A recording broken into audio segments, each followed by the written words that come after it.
Welcome to the inaugural event in Peer's Victoria Speaker Series, Out of Harm's Way, Insight, Innovation, and Action on the Toxic Drug Crisis. My name is Jody Patterson. I've been around. I was a journalist for many years. I was a Peer's Executive Director for a few years.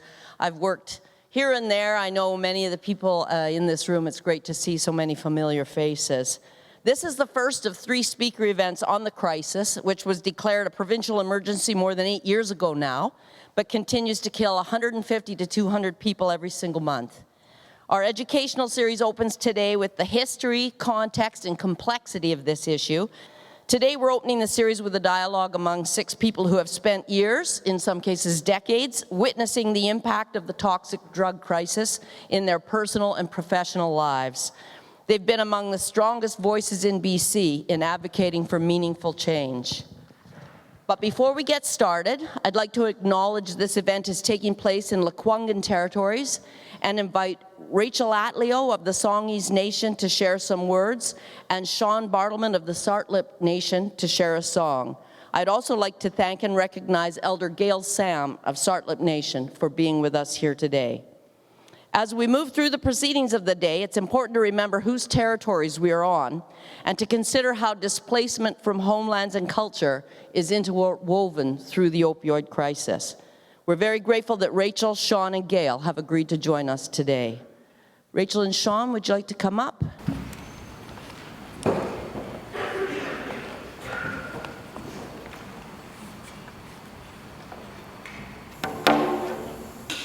Asiam Nistrelicha, Asa Rachel Atleo, Chisa Ethison at Lekwungen, Aishka Kwanzan a Ethla Tia Enoch, Aikwan Statel at the Elangang at Lekwungen, Aikwanis Konanga Hela, Aishka Siam. My honorable friends, I'm Rachel Atleo, I'm from here, Lekwungen. Thank you for coming here today. Welcome to the home territory of the Lekwungen people. It's good to see you all. Thank you, honorable ones. And thank you for asking me to welcome you all with the work you do in a humble way. Enjoy this afternoon and hope your journey home is safe. Aishka.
I'd like to welcome harm reduction and recovery advocate Guy Felicella up as our first speaker. Guy is a very sought-after speaker on topics like the toxic drug crisis, having managed to survive 2 decades of being homeless and harmed by his substance use in Vancouver's downtown east side. He's been in recovery for 10 years. Guy, welcome.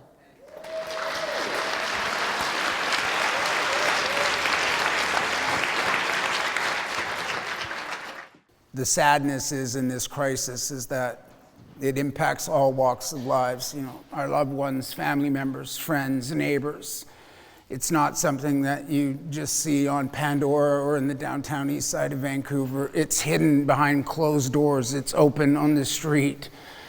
And the crippling impacts of loneliness and social isolation and that sadness that people struggle with how they feel and not having the ability to reach out and ask for support. There's many things that, and many faces of this crisis that are different but so complex. Sadly, we have experimental drug use, which can now be so risky, counterfeit substances. We have highly addictive drugs that are onto the streets that are causing even more catastrophic addictions, making it even harder for people to access recovery medical treatments. Withdrawal is punishing, painful. Sadly, we have people who work 12-hour shifts for the construction industry, and the physical impacts of pain and start getting medications just to function. We have created a society that fuels people to look for other ways to cope. These deaths are all sadly preventable, and we haven't been able to prevent them to the capacity. Addiction for people who do struggle with it is a chronic relapsing condition, and without a harm reduction safety net underneath that, sadly, people go back, use alone, and die. Unfortunately, in our world is that people aren't recovering fast enough. They're dying faster than they can recover. And we have to do a better job at supporting people with all pathways. We have to understand that the division that sometimes exists between harm reduction and recovery needs to end. It's not helping anybody.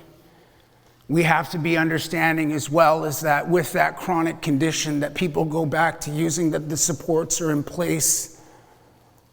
The drug supply is not getting better. It's getting worse. And even though when you hear words and news that the overdoses have started to decline a bit, that's today. I remember in the crisis, I asked this question in the 90s when in 2016 it hit. Did you actually think that it was going to leave in a year like it did in the 90s? And I don't know anybody that said, yeah, we thought it would go back, but it didn't. It's increasingly getting worse. And we still lose those loved ones, and the grief and loss and the ability to deal with that is just sometimes overwhelming. We blame things, the disinformation that exists in our world now. There's this war that's happening that you see, the political opportunists looking for votes, not looking to make changes, to toe a line. We're hearing things now like secure care, involuntary treatment, instead of creating more voluntary treatment services where people can access them in a timely manner. We're seemingly to go back to what we already know failed in the 90s. And we haven't learned our lesson if we're going to let history continue to repeat itself. And so every one of us in here has a voice to stand up to disinformation. Sometimes I find these conversations can get very heated, but at the end of the day, in a lot of the conversations, and I've spoken right across the country, one of the things that I've noticed that's really changed the narrative is when people share their own personal stories and struggle, that people become relatable. You humanize people. They forget about what they're using or why they're using it.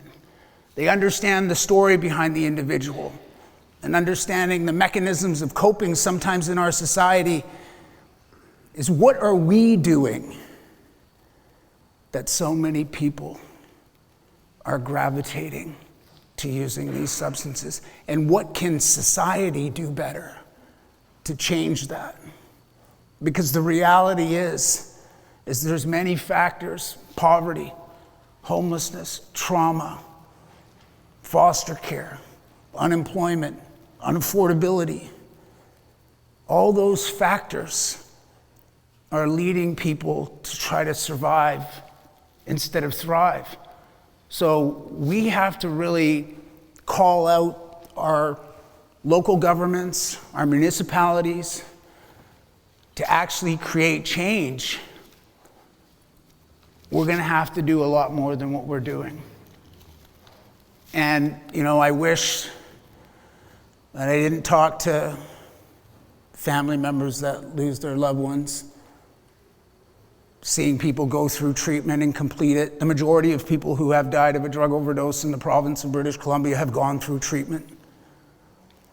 Essentially, the rhetoric out there is blaming harm reduction for enabling people to continue in their addiction, when essentially what they should be looking at then is saying, would we say the same thing about recovery services for not keeping everyone sober? No. You can't blame harm reduction. It doesn't eliminate harm. It reduces it. Wearing a bike helmet doesn't stop crashes from happening, but it reduces the harm of the crash. Having harm reduction doesn't necessarily mean that people won't still overdose, but it will reduce the harm of that overdose. And the same thing with recovery, is that when people go through treatment and do very well and stay sober for 3 months and things get better, and then they go back, they're beaten down with this idea of being a failure. Recovery is a process. It's about learning from your mistakes. It doesn't mean that everything was a failure. That's the part about learning where you gain wisdom. And the important part about learning is trying not to make the same mistakes over and over again, because history just keeps repeating itself. The greatest gift that harm reduction has is all our services provide the one key thing that you all provide. That's human connection. There's nothing bigger or more powerful than being connected to people. You become somebody's friend. You hear their story. They trust you. And when they're ready, they'll reach out for help. That power of connection collectively helps people change their lives. I'm truly grateful to be here with a lineup of friends that I haven't seen in a while, and to be able to see you and the work that you do. No matter what happens, no matter what government's in power, I want you to understand this, that it doesn't change what we're going to continue to do to support people who are struggling, right?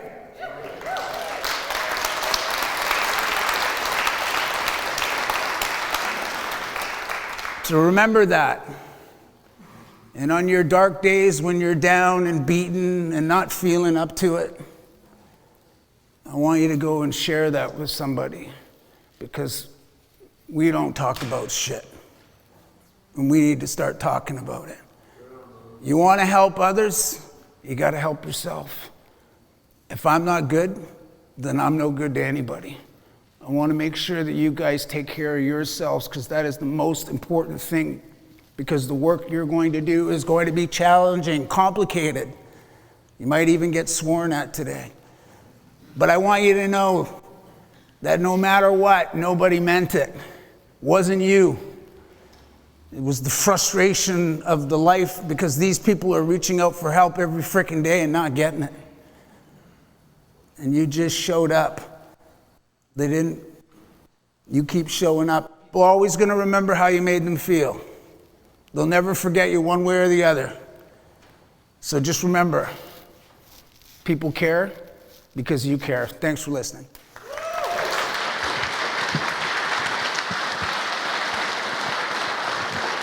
Thanks so much, Guy. Important words. I'd like to invite up our second speaker now, Lacey Jones.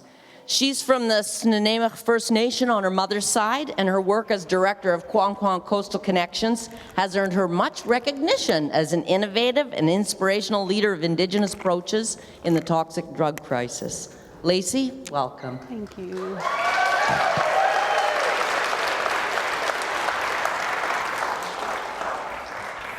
Good afternoon, everybody. My Ho'okaminam name is Mama Mathiya, and I come from Snuneymuxw Nation, as Jody mentioned. I also have German and Welsh ancestry through my dad as well, and I'm the outgoing director for Quam Coastal Connections and the incoming director for FNHA's Toxic Drug Crisis Department. I've been there just for about over a week now, but still working closely with Quam, just supporting as I kind of wrap things up there.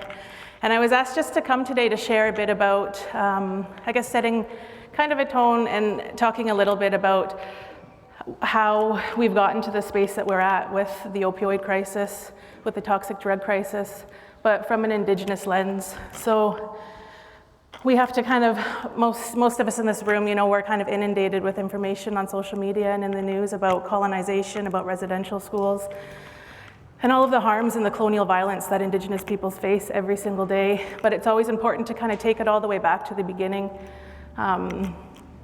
I speak from a place of being a Coast Salish woman, so I only really ever speak to the realities that exist here, especially down in southern Vancouver Island as in Coast Salish territory. So I always like to go back to settlement on the island here. So 1854 in Snuneymuxw was when HBC and the first settlers arrived there. So thinking about the ways that Indigenous people have always maintained our wellness and our health and our wholeness, and even the wealth of our nations has always been founded on how well we are as individuals, how well we are as families, how well we are as communities and nations. And all of our governance and our laws that translate into our culture and the way that we enact our ceremonies and our protocols we're always put in place by our ancestors to ensure that we could maintain that health, that wellness, and the wellness for ourselves and our communities. I think that was one of the foundational things that our ancestors have left us, right from, you know, for Coast Salish people, thinking about our longhouses and the sacred things that we do inside those longhouses, to ensuring that we can go for river baths, staying connected to the land, to the waters, to our elders, and just engaging in our ceremonies all the time. So then we think back to the 1850s when HBC arrived, recognizing, you know, they wanted all the resources that existed on Vancouver Island. They wanted the logs, they wanted the coal, they thought there was a bunch of gold here, all those things, so they decided to settle. The first thing they did was, you know, take the land and dispossess Indigenous people and displace us, and really worked hard to disconnect us from that strength that we had and that we could draw on from connecting to the land. Fast forward a little bit, recognizing, you know, they enforced the reservations, so we were all, you know, taken and removed right from our lands and the connections that we could maintain to our ancestors through engaging in our ceremonies and our protocol. They put us onto reserves, restricted us often to those reserves. We weren't able to not only go and harvest and engage in all of the sacred and special things that we did to keep ourselves whole, but we also couldn't engage with our neighboring nations and our families that were around us because we were actually restricted to those spaces. And then fast forward again a bit more, and then we think about the theft of our children, the most precious resource that we have as Indigenous people, through the policies that were embedded for residential schools, mandated as, you know, strictly enforcing our youth and our children to be taken and spend their lives in these horrific, violent spaces. And then fast forward a little more and thinking about the 60s scoop too, and how those policies shifted and just kind of morphed into our children still being taken and still being harmed. And then we can also think about the different types of health policies that were put into place. So thinking about the fact that it actually became super illegal for our people to be Indigenous through the potlatch bans, so not being able to, you know, practice our culture, not being able to engage our ceremonies. And again, as I mentioned before, our ceremonies and our culture, our laws and our governance, they are interconnected. You can't tease those things apart. So it actually essentially became illegal to be Indigenous in this country, on this island and in this province. And then thinking about, again, the Western lens and how we were it was forced on us to start taking up this really foreign way of what health and wellness looks like. We were forced, you know, to start taking these medicines that were super foreign to our bodies. It became actually illegal to be harvesting medicines that we knew that were, healing, that had healing properties for our people, became illegal to practice. Again, like I said, with the potlatch ban, so we couldn't maintain our spiritual, emotional, mental, physical wellness through engaging in our laws and our governance in our longhouses. So just thinking about all the steps that the settler state has really taken in order to really establish itself and really worked hard to strip the power and authority of Indigenous people in these lands. And then fast forward to today, or starting in 2016, when this crisis sadly has hit. All of these things that I spoke about, there's so much intergenerational trauma that our people have been carrying for years and years, so much pain, so much harm. Things, they're starting to become these Western scientific revelations that we actually do carry trauma in our DNA. So things maybe that my great-grandmother went through, I never personally experienced them, but understanding that that's been passed down generation to generation. And then not only that, but just the socialization and the harms, that we've all grown into as Indigenous people. I remember thinking, growing up, the chaotic and the chaos that I grew up in. I have about 27 first cousins, and we all just thought it was normal for us as Indigenous kids just to grow up in chaos and grow up in anger, grow up in alcoholism. Nobody in our family ever talked about residential schools and how those impacted our family. My mom is one of 10, so all 10 of them were taken and put into the residential school system and spent majority of their adolescent lives in those institutions. And thinking about the harm that all of them experienced, and then they brought, that trauma into their parenting, or the lack of parenting that each one of them carried into their lives when they were raising all of us. And I actually didn't even hear about residential schools till I was about 15. I had no idea that my mom attended. I had no idea that all of my aunts and uncles had gone either. I didn't even really know what they were. So just understanding that sometimes Indigenous folks, we don't always talk about the traumas that we've endured. Sometimes we don't even know until we get a bit older and can start sorting things out. But of course, just like anybody else, I'm thinking about what do we do when we're traumatized or when we're in pain? We're trying to bury that. We're trying to move forward or move away from it. And often, that's one of the main reasons our people turn to substance use, whether it's alcohol or different types of unregulated substances. There's just such a hole and so much trauma that we're constantly walking in, not only in our immediate families, but throughout our communities and our nations as well. So I was looking at the fact sheet actually that Jody had put together and thinking that Indigenous folks die at 6 times the rate of non-Indigenous people in this province and probably in the country as well. Recognizing again that Indigenous folks in BC, we only make up 3.8% of the population, I saw, yet we're dying at 17.8%. Indigenous people represent, 17.8% of the deaths related to toxic drug use. So just thinking about how chaotic that is, and that's the reality that we live in, right? But also thinking about the violence, that the settler state has really pushed onto Indigenous people right from the get-go.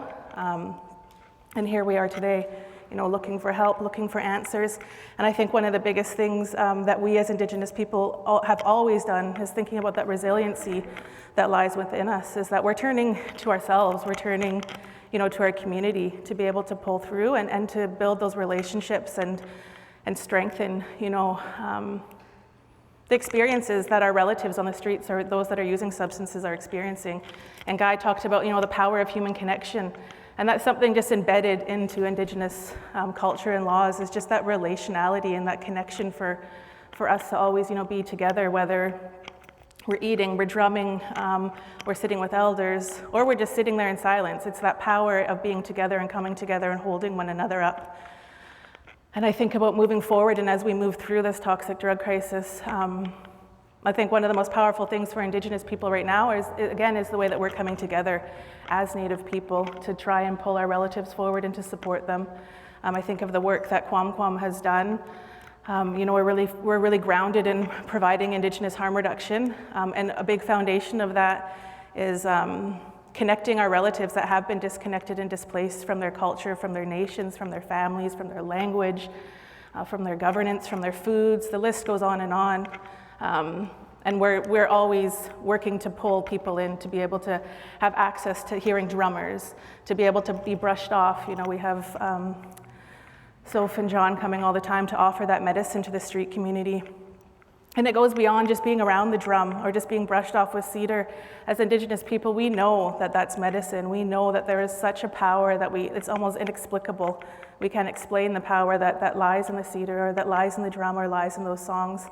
And it's about coming together to provide that Indigenous care to one another so that we can help somebody walk through that day. You know, if they're feeling isolated, they can come to us and know that there's cultural connections. It's about offering that low barrier access to culture as well. Often in our communities, you know, there's these ideas about abstinence and accessing our culture. And I do understand for certain aspects of our ceremonies, there's an importance of being not under the influence in order to access things like sweats when you're, you know, physically your anatomy is going to change when you go into a sweat or other spiritual spaces. But there are powerful pieces of our culture that everybody should have access to. Our ancestors left us our culture in order for us to maintain our strength and maintain our identity and maintain that relationship and connection to one another. So the big thing that Quam is offering is just that cultural connection. It's huge, and healing and building those relationships. And I think too about the IOW and the things IOW's done, offering seafood feasts. We understand that food is healing for our people. You know, hosting large events where folks can have access to crabs and clams and prawns and herring eggs and seaweed and salmon and halibut, and then Indian tacos for those people that maybe not from the coast or don't like seafood. But understanding, you know, not only the physical nutrients that lay in that, but the actual spiritual strength that we get from reconnecting back to our food, to our songs, and to our medicines. And understanding that the Colonial Project has worked so hard to remove us from all of those things. And it was the ultimate reason was to strip us from our power and our authority that we've held as Indigenous people in our territories and homelands. And I think the last thing I'd like to just say is just thinking about, you know, today and the next few series we'll be looking at things that we can do to move forward and move through this. And I think it's so important that, that grassroots, Indigenous-led, and especially peer-led services are put at the forefront of addressing this toxic drug crisis. You know, we can't do this work without the folks that know firsthand what it's like to be struggling out there using substances from unregulated supplies, especially folks that are currently and actively using right now, because things are changing so fast, you know, even within the last few years. And secondly, having Indigenous-led, peer-led organizations and programs are so important, because we know as Indigenous people what each other needs. You know, I can think to the IOW and Quam and recognize we all come from different places on the island, the province, all throughout even Canada. And we all have had different upbringings, but we've all had, I always say we've all had the same upbringing. You know, we all know what it's like to grow up in rage. We know what it's like to grow up in alcoholism. We know what it's like to grow up with abuse. And we know what it's like to normalize that. And I think by us coming together and being able to connect with people that are using substances, they immediately know, like, I may have never met this person, but I guarantee you they've gone through some shit that I've gone through. So it's about seeing that, you know, that face and recognizing that those experiences are very similar, and then finding ways to pull that culture and that strength to move forward. And then really calling on government at all levels to start providing like stable funding. I just think about, you know, the work for Quam, for Solid, for PHS, for Kool-Aid. We're always piecemealing our Indigenous programming together. We're always piecemealing things together, and it's exhausting and it's tough, and it impacts the services that we can provide for people that need it most. So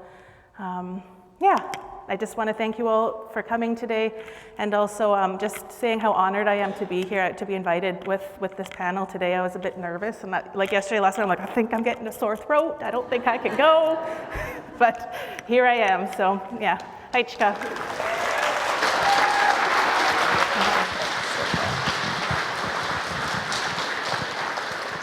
Thanks so much, Lacey. And now I'd like to welcome up our panel for a dialogue on how we got here, why we're still in crisis more than 8 years after the province of BC declared an emergency around toxic drugs, slowest ambulance arrival ever. Today we're bringing together former BC Chief Coroner Lisa Lapointe, Leslie McBain of Mums Stop the Harm, Canadian Drug Policy Coalition Executive Director DJ Larkin, harm reduction and recovery advocate Guy Felicella, and Guancon Director Lacey Jones. We're very fortunate to have former Provincial Health Officer Dr. Perry Kendall moderating this all-star dialogue and participating as an expert himself. As you see, we've got a talk show set up, and Perry will be our Jay Leno, our charming Jay Leno. I don't know how we managed to land all these incredible people in the same room, but I'm really looking forward to what they have to say. So come on up, panelists. Why am I here? Well, I got deeply involved in drug policy many years ago. I helped open the first needle exchange program in Victoria. I went to Toronto, opened up a needle exchange program there, had the city council adopt harm reduction as an official city policy. This was at a time when harm reduction was very contentious. I came here to British Columbia, and we were then in the midst of an HIV, hepatitis C injection drug use sort of syndemic, and I was actually asked to co-chair a Health Canada committee looking at what are the impacts of HIV and injection drug use. And coming out of that, through an amazing combination of mayoral elections, CBC TV shows, community activism, Vandu, a movie fix, we were able to get BC, Vancouver, to open the first sanctioned supervised consumption site in North America. Actually, there had admittedly been numerous unsanctioned ones, particularly in Vancouver, in the years preceding that, but with the support that we got then, we opened up the first one as a scientific program, and the science that came out of it enabled us to withstand a through the Supreme Court, a challenge that the Harper government tried to shut it down and stop people accessing a key component of medication, diacetyl morphine, otherwise known as heroin. And we went through in Vancouver an epidemic of deaths. 900 people were dying a day in a year at the peak of that epidemic. And the chief coroner who preceded Lisa wrote a report calling for legalization. We went on then for quite quietly, maybe 200, 300, 400 deaths a day until the numbers started going up in 2014, 2015. And in 2016, with support from my colleagues around the province and community, I got thinking about declaring a public health emergency under the Public Health Act. It doesn't give you many more powers. It was designed to deal with measles and toxic substances other than drugs. But it did give us, it did two things. One, it raised the profile significantly within the government, and we had a health minister at the time, Terry Lake, who was very interested in this. Possibly, I think, because his daughter was taking a master's degree at the BC Centre on Substance Use and was telling him what the science was and what he should be doing, and he went along with it. And we declared a public health emergency, and that got a lot of action. And in fact, over a couple of years, we did see by 2019 a 30% decline in the overdose deaths. And then, as you all know, what happened in 2020, COVID came along and sort of blew the whole thing apart. And we now are facing what academics, intellectuals, or economists call a wicked problem. It's a problem that has numerous root causes, one of which is the idiocy and the ignorance of our drug laws. They're really stupid. If we had any other policy that was resulting in people dying at the rate that they currently are, we would just change it like that. If anything else was killing people at the rate that they're dying in Canada, we would take immediate action. And so we have currently a wicked problem with no simple solutions. Anybody who says that one solution is going to work is ignorant. and they're probably lying to themselves as well as lying to you. I mean, we obviously have to deal with dissociation, with poverty, with estrangement, with ongoing lack of access to mental health services, lack of access to primary care, and for which people themselves are being blamed, an increasing inequality and lack of access to housing, to affordable housing, with rising numbers of people who are forced to live on the streets. When I say that our policy is dumb, I could go back to look at the Americans, what was happening in the 80s and the 90s with overproduction of opioid prescriptions and a lot of prescription-derived addiction among the communities in the United States who had lost their jobs through globalization and the lack of coal mining and factories, etc., moving abroad. When you have millions of people who become addicted to opioids, what would be the least sensible thing to do you think? How about cutting off the supply, the safe supply, even though people were dying at rates? The market, the black market, the demand was still there, so the black market moved in. First heroin, and because heroin is bulky, you had to deal with warlords, cartels, mafia. Why not move to synthetics, which can be manufactured in illegitimate pharmacies, mostly, I think, on the Chinese mainland, which offer 100 times the profit, are easier to smuggle, and have such intense toxicity, such intense potency, that there's no way you can get a safe drug supply. And that kicked off the epidemic of death in the United States. And we saw much the same thing happen here. The drug supply changed year by year by year, and we're now left with a toxic, unregulated drug supply, which is why many of us are calling for a serious adult conversation about the regulatory schema that we're currently forced to work under. So that's been my interest, trying to reduce the toxicity, trying to improve services across the board, advocating for shelter, for medical care, for harm reduction particularly. And the toughest one, perhaps, is trying to advocate for change in regulations and a serious conversation about that.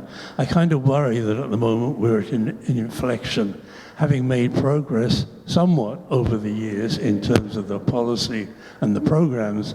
I think we're now facing it's like a 2 steps forward, 3 steps back situation. So I'm hoping that this discussion and the thoughts we'll hear from the panel today and from the audience will help us move forward in a positive way to overcome some of the challenges that sometimes seem to be overwhelming. I lost my son Jordan. Next week will be 11 years ago. Myself and 2 other women who had similarly lost their sons to drug harms. We got together, sort of serendipity, and we co-founded Mom Stop the Harm. Our main goal was to support the lives of people, support and save the lives of people who use drugs. So I'm not a statistician, but I'm going to throw some numbers at you that you may already know, but it's good to have a sticking point here. Since Dr. Kendall announced the public health emergency here in BC, across Canada, 50,000 individuals have died from drug harms, mostly from the toxic drugs.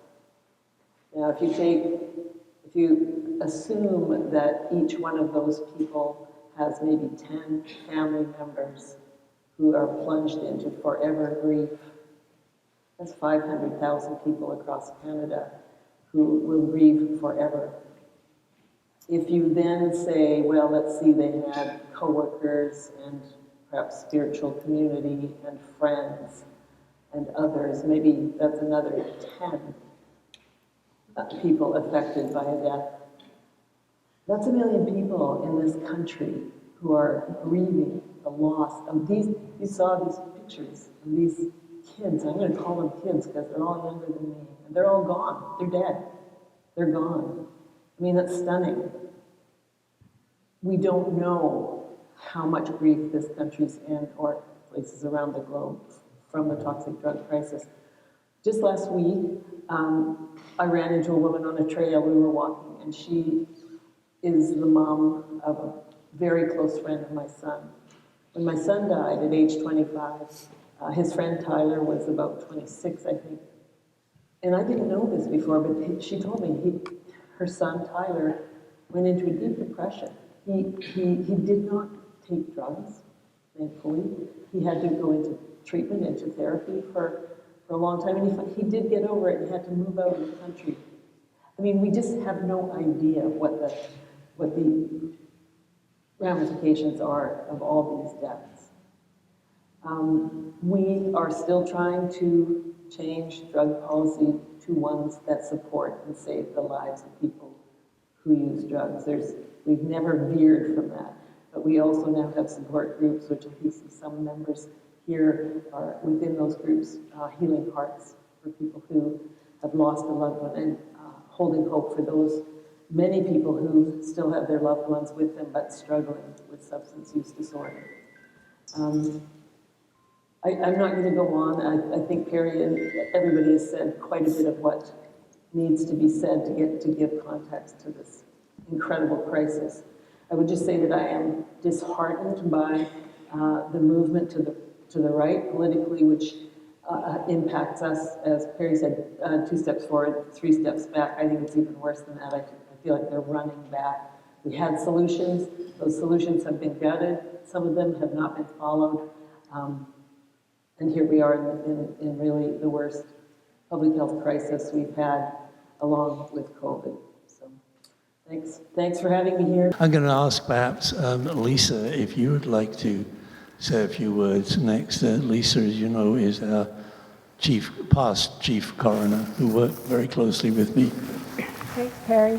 It's just such a privilege to be here, and thank you all for coming. I think lately, for many of us, it's felt like this is an issue that nobody wants to talk about anymore.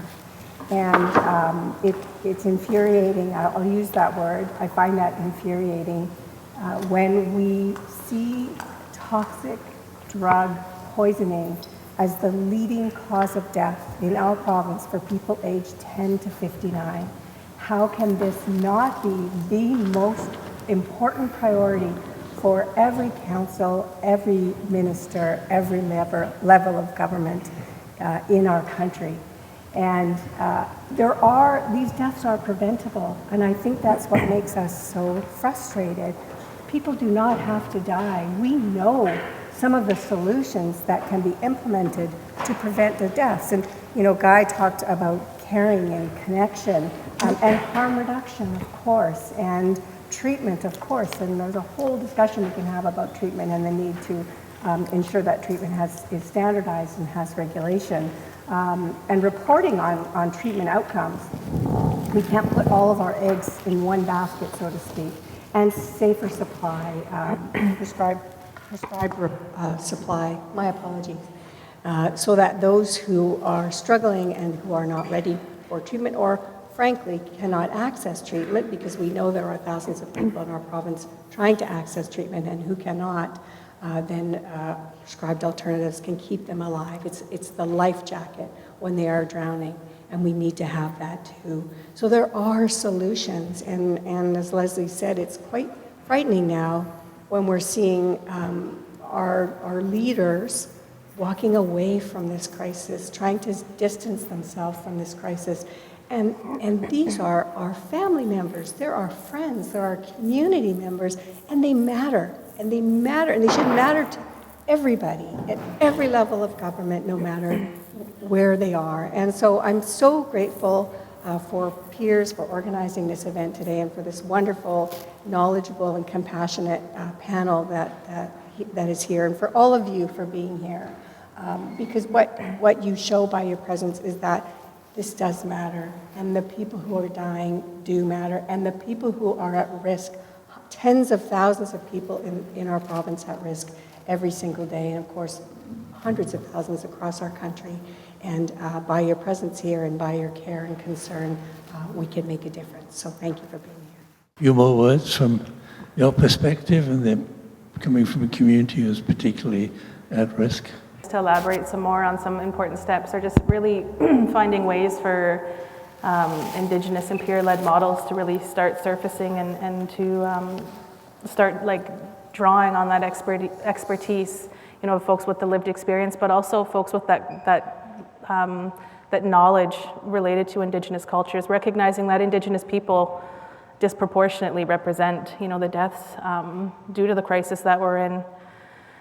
I think it means about developing cultural models that are really founded on Indigenous paths for wellness, recognizing, you know, we got to this spot that we're in as Indigenous people because of the harms that the state has done to us, because of the policies that have been laid out since 1870 something. You know, everything that the Canadian state has ever done to us has been meant to harm us, you know, to strip us from, as I'd mentioned, the power and authority that we hold with connection to our territories, with connection to our governance systems and our governance structures. Prior to settlement, we can see our people were a super healthy people. I mean, not to make this dystopian society. We obviously had folks that caused harm in our communities and those things, but we also, we had harm reduction practices embedded in our culture. I shared a little bit about them. You know, folks still engage in going for, you know, our river baths in the morning. That's a way to ensure that we as Indigenous people can wake up in the morning and say, okay, yeah, we're still here in Canada. Most of this country still hates us. This policy is still like strictly against like everything that like ultimately it means for us to be Indigenous people. So I'm gonna get up and I'm gonna go and practice my culture to ensure that I can be strong for today, not only for myself and I can walk out into this world, but also for my families, the youth around me, my community, my nation, so that I can continue to share those teachings. So I think being able to draw on what our ancestors have left for us and be able to develop more culturally led programming, you know, to bring that strength back to our relatives that are struggling is so important. Thank you.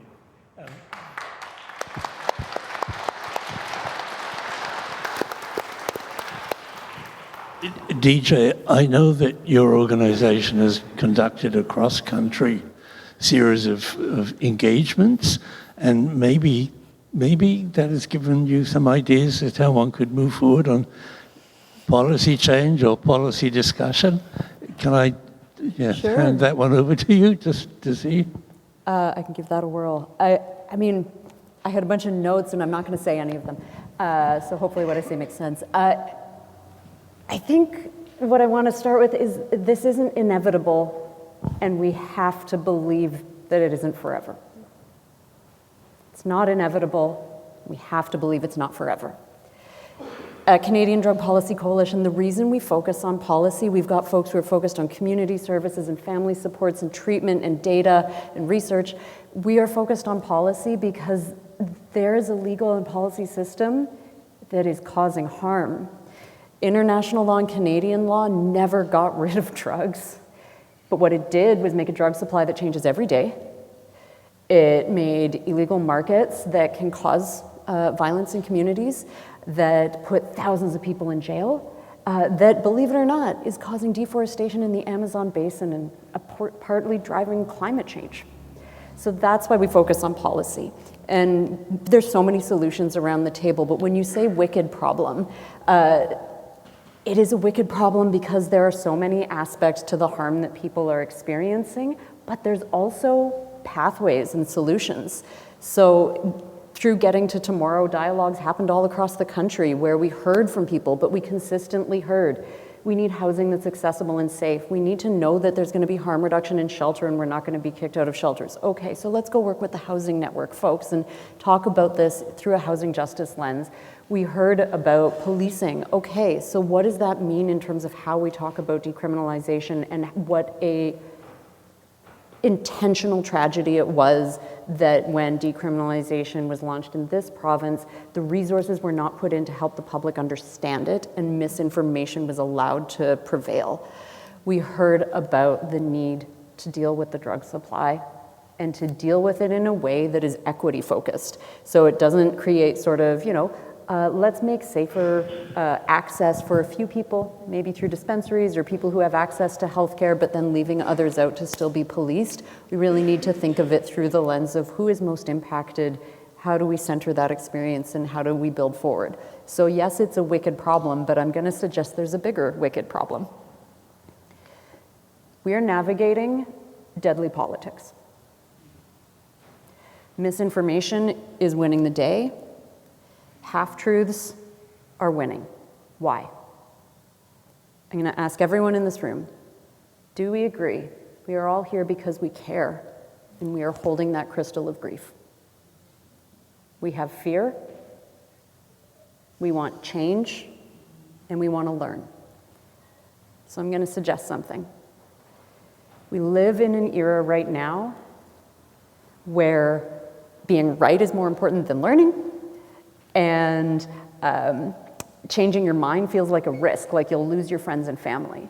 So what if even the people who disagree with us hold fear, they care, and they want change, but they're being led down the wrong path? So that's my question for this panel. How do we create those spaces of learning, and how do we take all these crystals of what the future could look like to help draw that beautiful picture so people can see and can follow to something that would actually be more effective? We can defend what we have right now when we have to, but we also have to build something else. And that's where CDPC comes in, because policy matters. Thank you.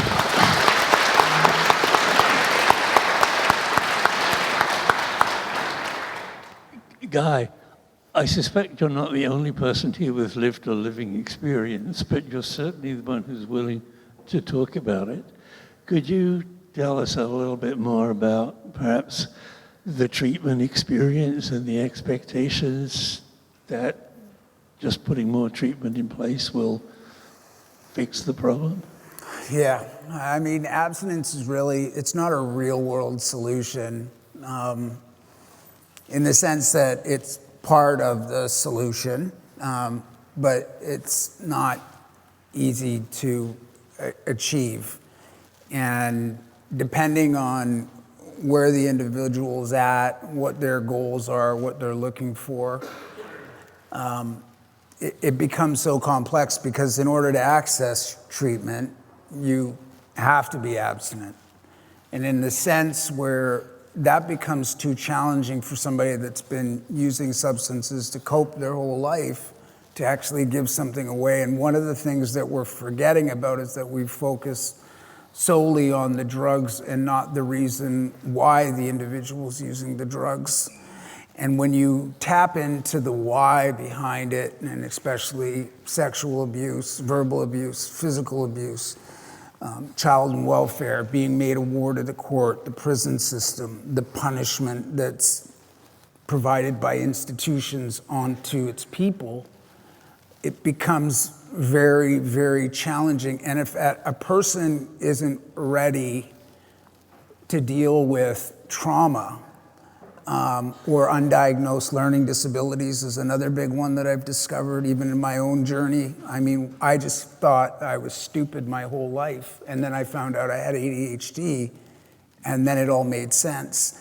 And what started to really impact my life of change is that once I started understanding the underlying issues of why I used the drugs, the child trauma, the undiagnosed learning disabilities, it became much easier for me to look at focusing on addiction. And I remember the therapist that I had, because I put up a big prison wall to keep everybody out, because I was pushed into things that I didn't want to do and wasn't comfortable with. And he said, I'm not asking you to take the wall down. I'm just asking you to take one brick down and let some light in for a bit. And what I'd started to discover in my own journey was that walking into a supervised consumption site, which I do call it an aspect of treatment, because it was actually me saying that, hey, I don't want to use alone, I don't want to die, I don't like how I'm living, but I'm going to go here and hopefully something will change. And eventually It did, in the sense that I was so exhausted physically that I said, I just need to stop.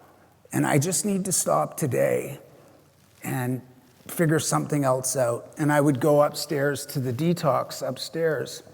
And even though I looked at it being as very successful as just being able to clear my head, eat some food, talk to some people, starting to feel human again, not being in withdrawal, getting removed from the supply where I was, stabilized, felt better about myself, some self-esteem came back.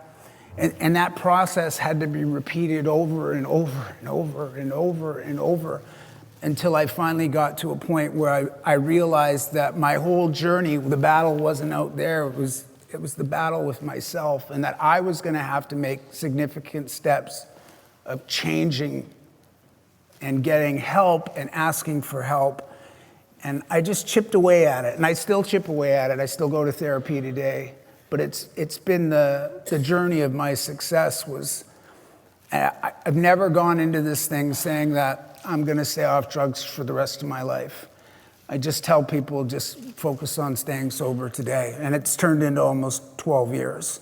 So when I look at it like that, it's like, I don't, if I do the same things, you have to create two things. You have to, but also the opportunity has to exist. In order to break free from a life, you have to create a new life where it's easier not to use the substances, but you also have to have the opportunity from the community, from employment, the social determinants of health. All that has to factor in, and you can't separate addiction and mental health from the other social determinants of health. It's not going to work. And if you look at the success rate of people who go through treatment, a lot of them have all the social determinants of health addressed. They go back to their families. Maybe they were a CEO of a company. They get their job back. They have their place to live. There's people in our world that have never experienced what that's like. And so they need the equal opportunity as well. And so if we do that, I think that's what worked for me and works for a lot of people. And I know how challenging it is, but we need it all.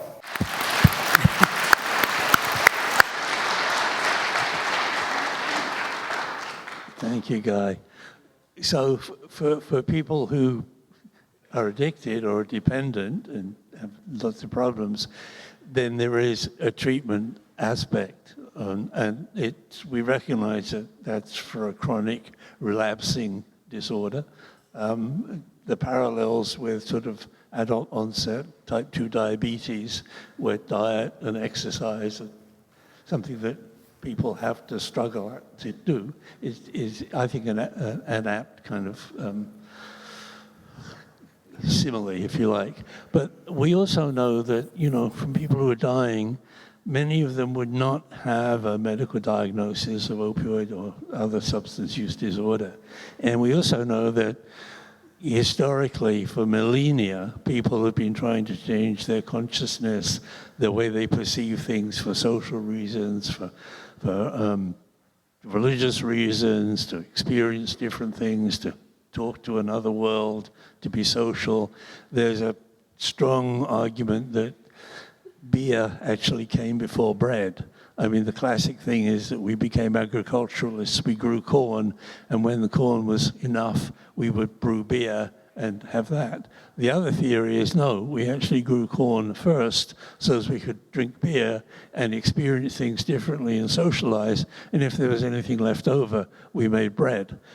My point here is that people have been trying to change their consciousness for thousands of years. Even non-human primates will eat fermenting berries and seek them out, and so will birds.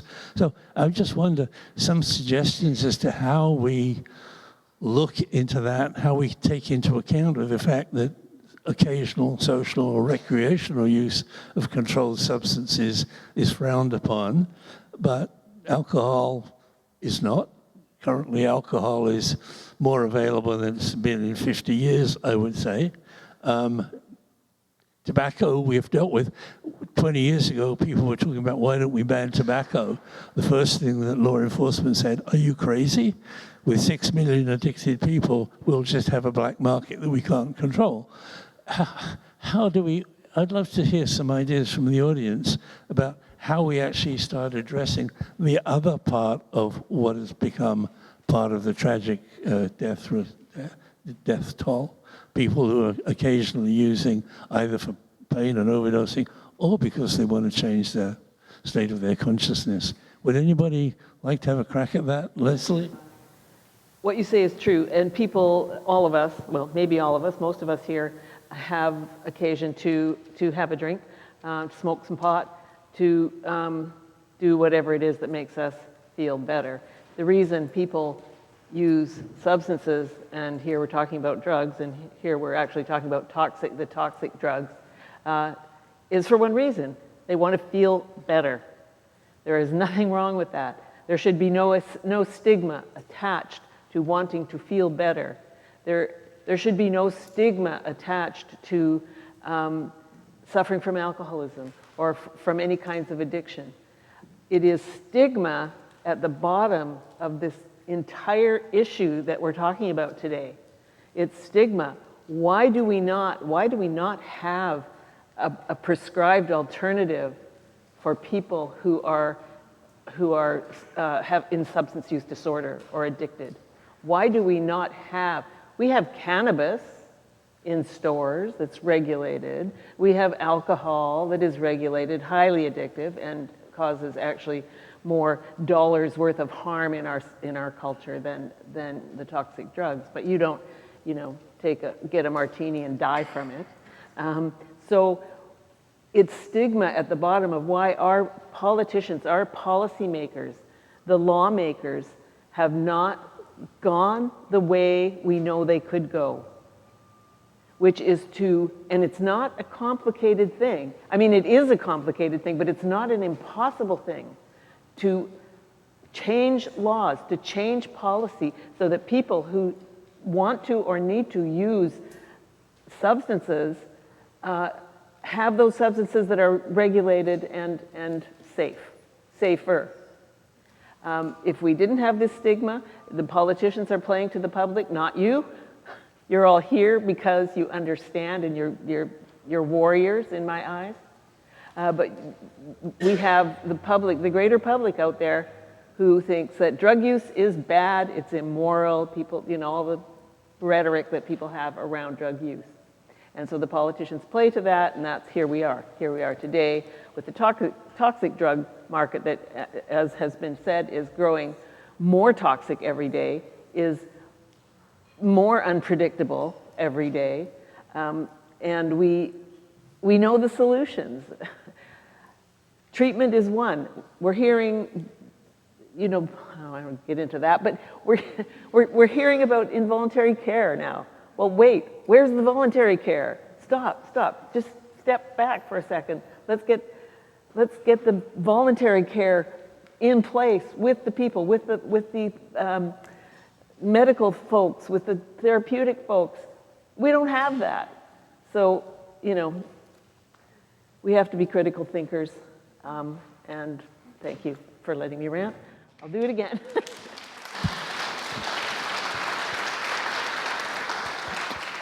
DJ, you look like you were just ready to jump up and comment on that last one. So your question about how do we move past this idea that we pretend like we haven't always used substances of one sort or another.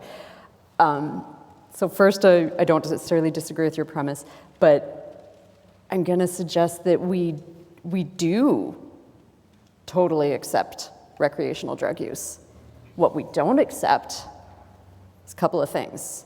The intersection of drug use with socioeconomic status, housing status, race, and indigenous identity. It's not about the drugs.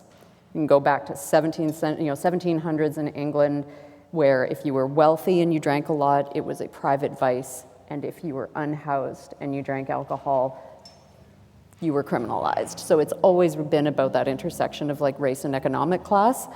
And so I think we really need to figure out how do we break through that barrier. How many people here know a comedian who's made a lot of money telling jokes about their journey and their substance use.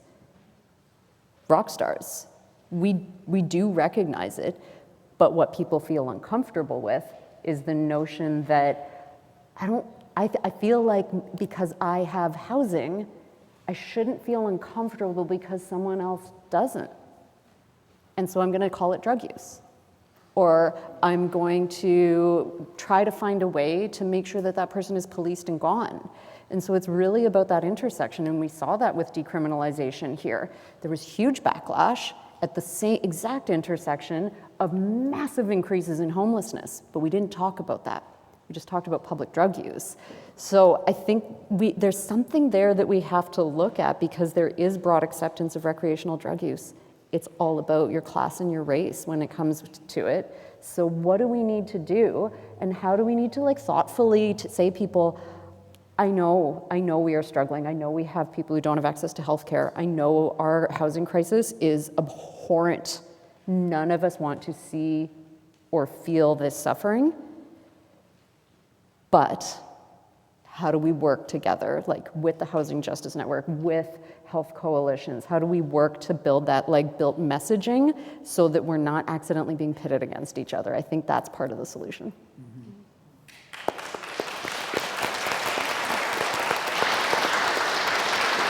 Lacey, you want to say something to that? You look like you did. Sure, just to expand a little bit on DJ's comment about the ways, especially that Indigenous people are stigmatized. I think, again, I'm just going to be like that broken record talking about colonialism, but Canada, the state, US, anywhere that there's been colonization around this world, that settler state has always depended on Indigenous people being socialized and accepted by the new society, to see Indigenous people as dehumanized, as disposable. And there's multiple ways that happened through, the establishment of society and through policy and those things. So we can see that Indigenous folks, when they're overrepresented in the drug crisis, that they're up against, the social, up against racism. They're up against all of that colonial violence that exists because Canada is a country that it is today. So thinking about the ways, that stigma really does impact people. It's the understanding that society has really taken up these social norms about what they expect Indigenous people to be, whether that's alcohol. And I can think about alcohol, sure, it's socially accepted in non-Indigenous communities, but when we see a Native person drinking, immediately, often minds go to, oh, there's that drunk Indian again. Or, oftentimes I've been in restaurants and pubs and stuff, and I see a young, affluent-looking white couple with their kid sitting in the pub. And immediately, me and my partner, who is also Indigenous, he just laughs and he says, if that was, us doing that, or my sister here with her kid, MCFD would be here in 2 effing minutes to deal with this. So it's thinking about those social stigmas as well that are tied to the ways that I guess, colonization has really nestled itself into these territories. So then when we take that up a notch and think about, Indigenous folks using substances or unregulated supply, then what do people think? There's those lazy, unhoused, dirty Indians that are out there getting drunk and getting high and taking all the resources. They have all this stuff, they don't pay taxes, they can go to school for free. All these pieces that tie into that, that social stigma that just keeps society believing those pieces about what Indigenous people are, because it goes all the way back to settlement and what was needed here.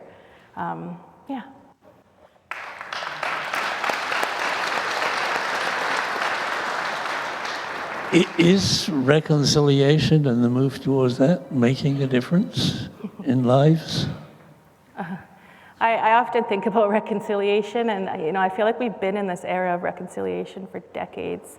And it just seems like this loop that we're playing, and I look, to my relatives that are struggling. I've been really blessed and lucky to get out of a space that I was living, in my trauma and just getting pissed drunk every day, just trying to forget about things. So I've been blessed, and I'm honored to, have been able to move to where I am today. But I think about my relatives, and all of these decades of reconciliations in the hundreds of millions of dollars that has probably been sunk into reconciliatory actions. And I think to my relatives, and their lives are no different than they were 10, 15, even 20 years ago. So I don't know, I don't have a lot of faith in reconciliation right now for Indigenous people.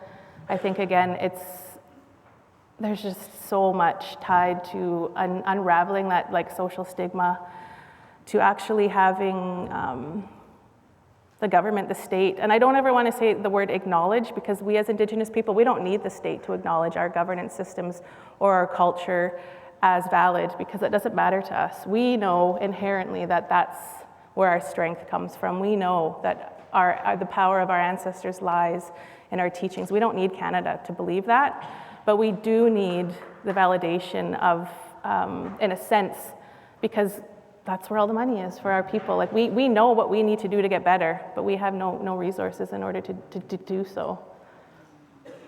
I mean, BC does stand out, I think, among other provinces in that we do, the First Nations Health Authority has at least some ability to plan, manage, make your own policies, and train people to help. So I think maybe that, I always hoped that was a small step forwards in one particular area anyway. Yeah, and there's so much beautiful projects and programs growing out of FNHA and, led by Indigenous people for Indigenous people. So there is that cultural component being embedded into wellness. But I think on a broader scale, like I often think about, I've worked with the street community now for nearly 10 years, and a lot of the folks that I've been connected to, they don't access services through the FNHA or through even health authorities like in the region. So it's just making those pieces more accessible for folks who need it the most, the most vulnerable groups of people. So You all success in that. Hope well. I know, Lisa, do you have anything you'd like to jump in and add to this discourse? Thanks, Perry.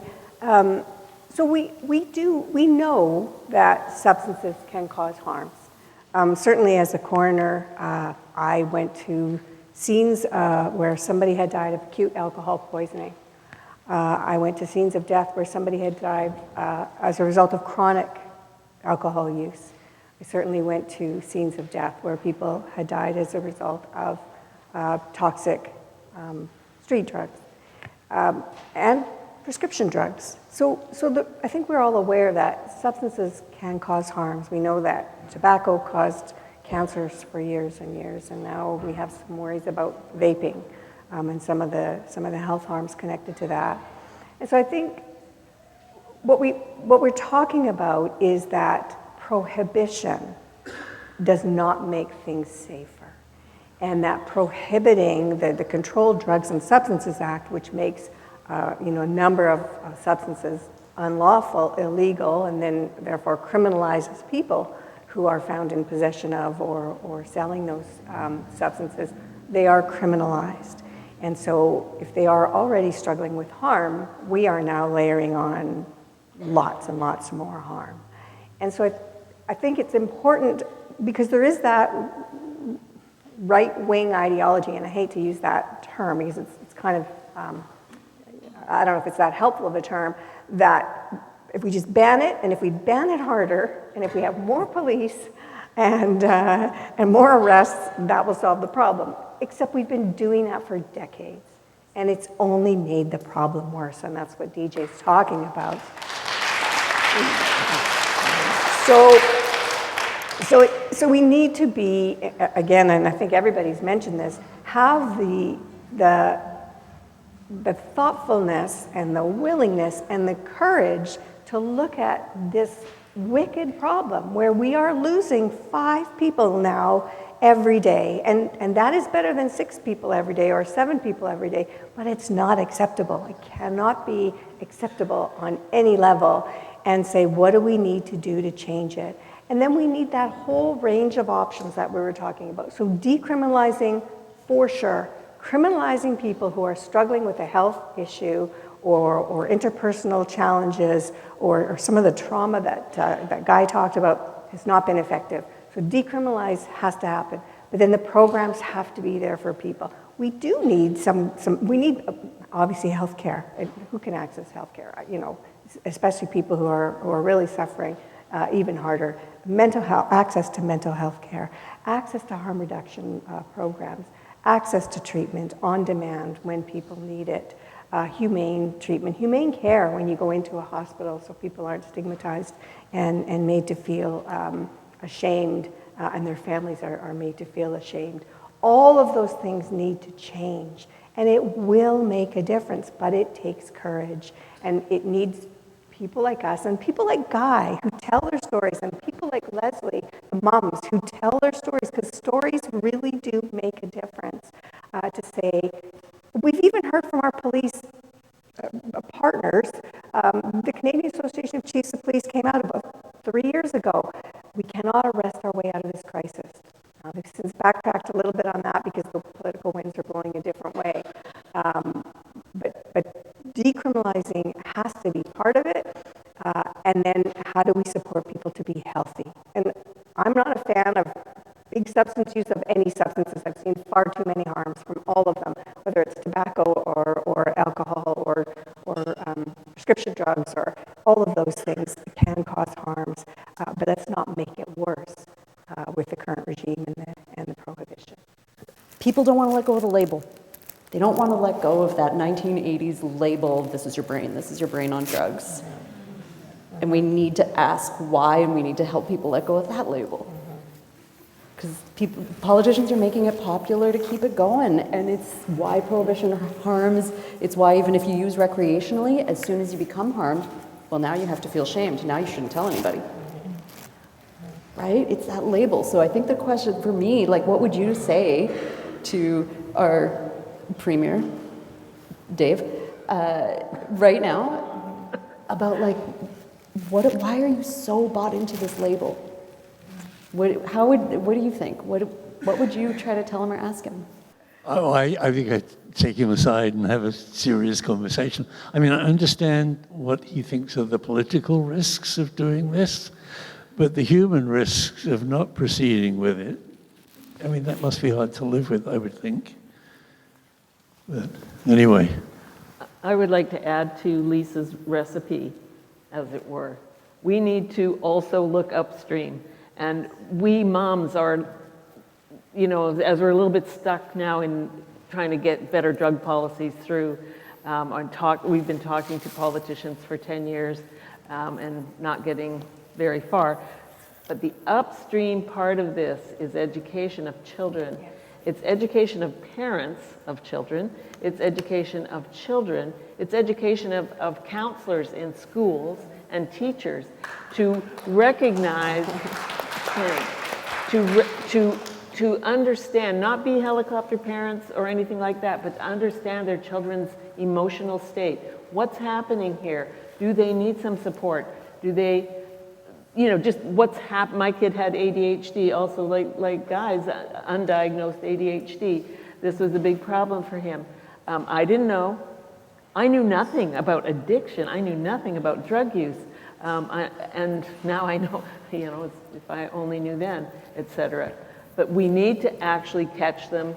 There's a great, if you want to look it up, Google it, a program called Preventure.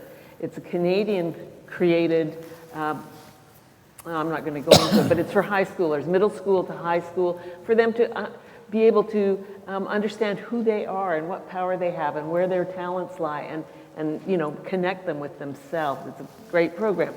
I think that type of program should be in all the schools. And then, of course, we need to have the information, the real goods on what the toxic drug crisis is in schools, how dangerous it is, what the risks are. They kind of know, but again, you know, being at a party and having somebody say, I got this pill from somebody that I know and it's really great and you got to try it. And I bring to mind Sydney Starko from UVic, who died about a year ago, I believe it was, and she was with her roommates at UVic in residence. I mean, we got to get those kids educated to the real goods, and parents, and so on and so forth. And Thank you. to DJ's point, there is a stack of literature that shows that intervention does work. It saves lives and saves money. It saves brains. Yeah. Yeah. Well, Jody, are there any questions from the audience that we could mull over, talk to, try and answer? And the people who didn't put their hands up, maybe you could talk to us later about, what you disagree with, and we could discuss that perhaps and say why, what's the hesitation, are there answers that you would like that we haven't given you or can't give you so far? Okay, I'll read these questions and then all of you can answer or jump in where you need to. As a service provider in support of housing, what is the best way to support someone who's trying to abstain from drugs when the housing they're in is wet housing? Wet housing being, I'm sure most of the people already know, but housing where it's okay to use drugs. I don't speak from experience here, but I would think that the best thing would be to try and have a wing that was voluntarily wet and where people could go and be more comfortable there rather than be surrounded by challenges. But I don't know. Maybe. Yeah, the Rainier program in the downtown east side has a shelter program, but it also has a sober program as well, and so a recovery program as well run through PHS. So it's beneficial. It's not that you have people. One of the things people always ask me is like, especially in the downtown east side now, is like, how do I get sober? And the challenge in that community now is the drug supply has changed so much that I said you got to leave. And it's tough to leave your community. And I mean, there's people that will say that there's 80% of the people in the downtown east side want to leave the downtown east side. I don't doubt that. I wanted to leave for 31 years and I couldn't leave. That's the challenge. I think you have 10% that you could probably get out fairly quickly to go try something else. But it's the big hardest thing is because even though it's dysfunctional, social isolation, when you're with a community of people, I mean, that's the gift, right? Even though you're connected to something that's dysfunctional and familiar, it's almost, it's like trauma. It's that you wonder why you don't remove yourself from it. It's because it's familiar and it's comforting in its own way that you hold it and you won't let it go. And so one of the things is, for me, is that I realized that I tried it so many different ways that I had to leave. And I walked away from the downtown east side for 4 years. I did not go back.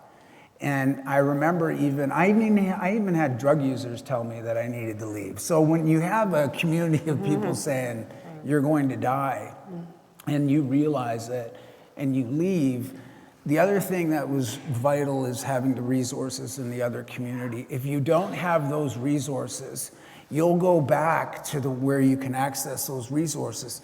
Luckily for me, where I went, which was Surrey, had a wealth of resources in that community that I was in that supported me, and eventually, you start to get better. But it is,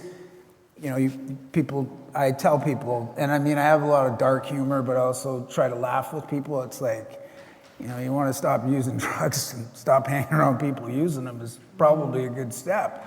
And everybody on the street agrees with that. It's just the connection is really big. So we have to reconnect people into a community where they're able to thrive. Yeah. Thanks so much. Another question, which also has me looking around the room and seeing the same thing. Looking around the room, like many of these spaces, there are significantly more women and non-binary people showing care here, despite 3/4 of the toxic drug deaths being men. How do we bring more men into these conversations? How do we work together to reduce the frequency of men using alone? I think it goes back to relying on Indigenous and cultural-based models to pull ourselves forward. Often, I talk about the work that Quam does as a housing and harm reduction program, and understanding that we can't, as an Indigenous crew of people, most of us not belonging to the island, the local nations, Songhees and Esquimalt. We're really blessed to have some folks from Wasanich on the team.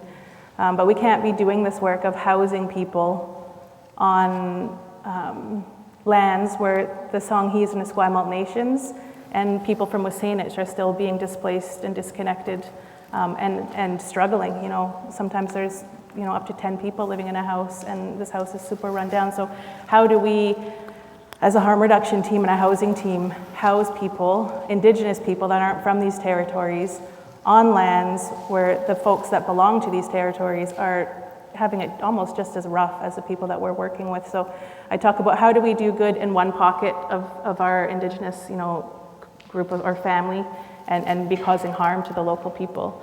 And one way that we can move forward, like through doing that, is by leaning on the local nations and by upholding their laws, by upholding their governance, and upholding protocol and cultural teachings.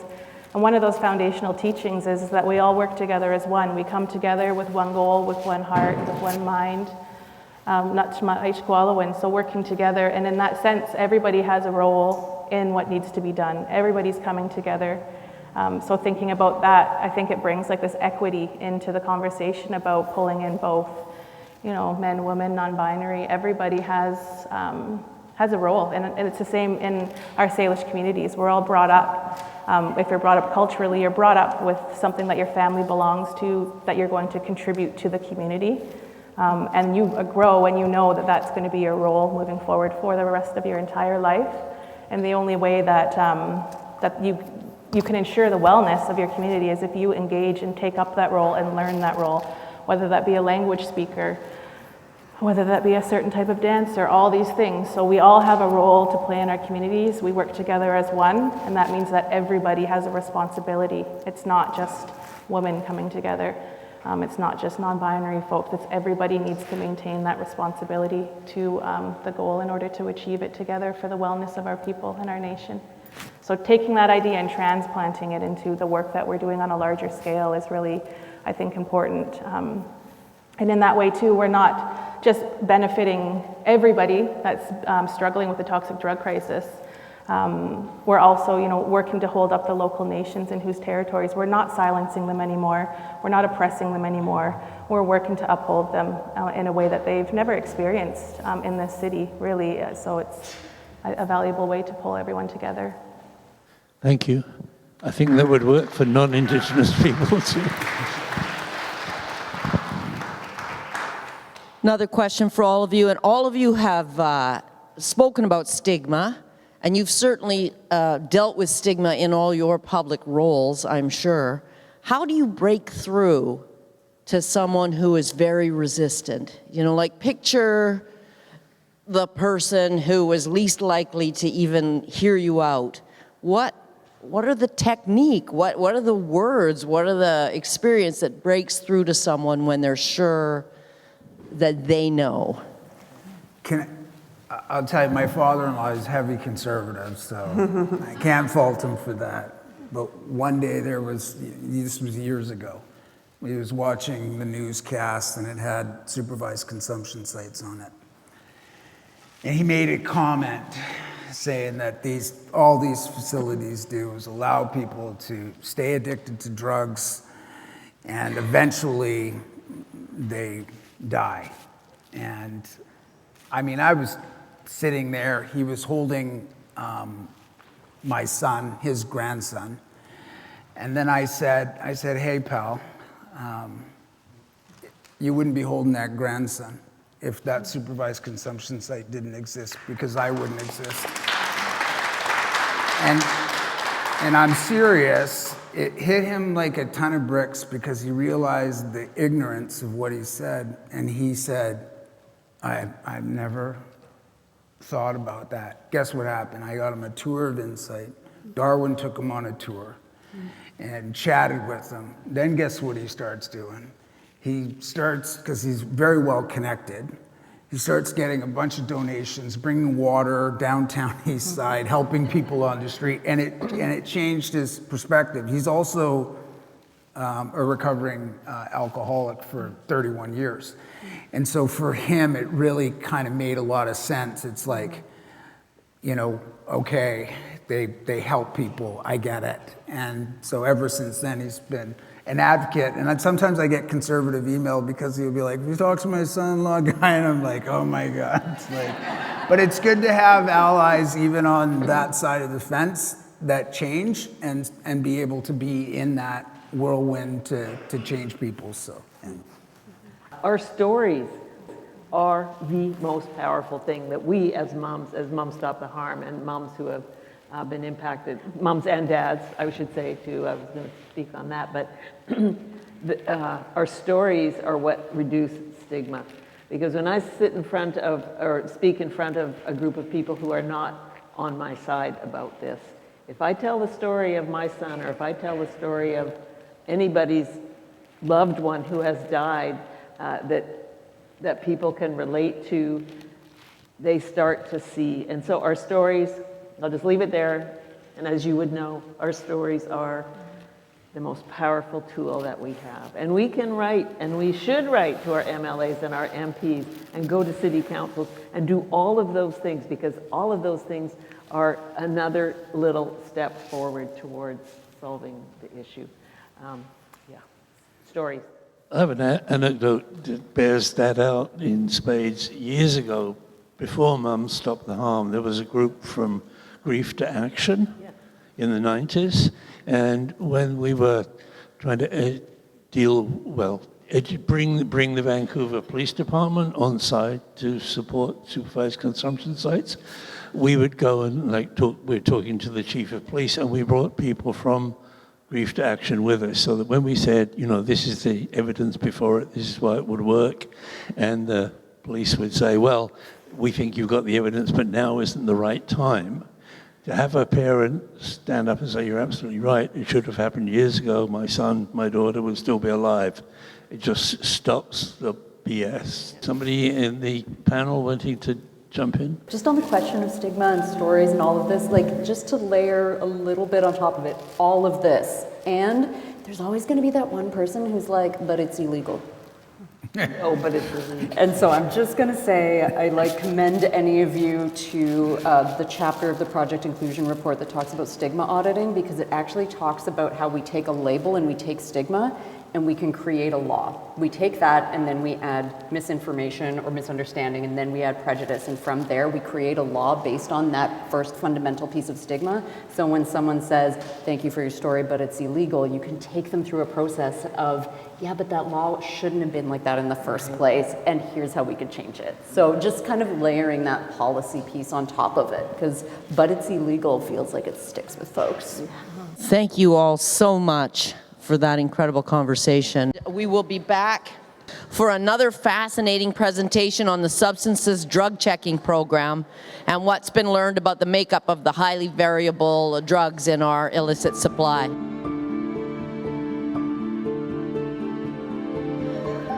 This is Katie Booth and Irene Skolnikov, and they're going to do, they've got a cheering section over there.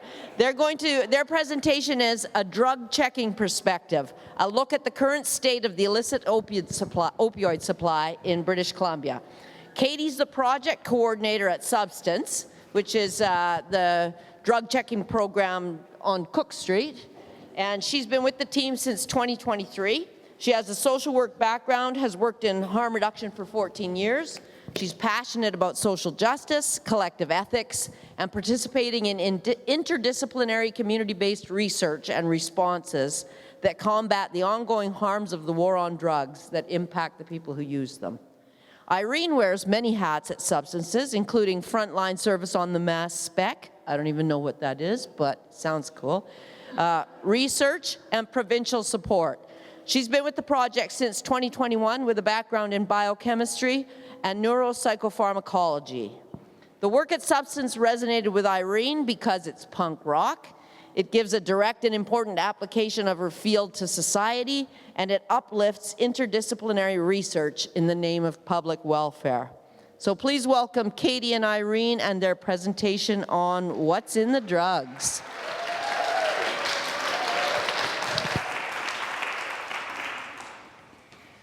Thanks, everyone. We will be talking today a little bit about drug checking, our services, and some of the trends that we've been seeing over time. But first, let's talk a little bit about what is substance drug checking. So So at Substance Drug Checking, we're a group of scientists, social workers, and people who use drugs working together since 2018 and drug checking since 2019 as a response to the opioid toxicity epidemic in BC.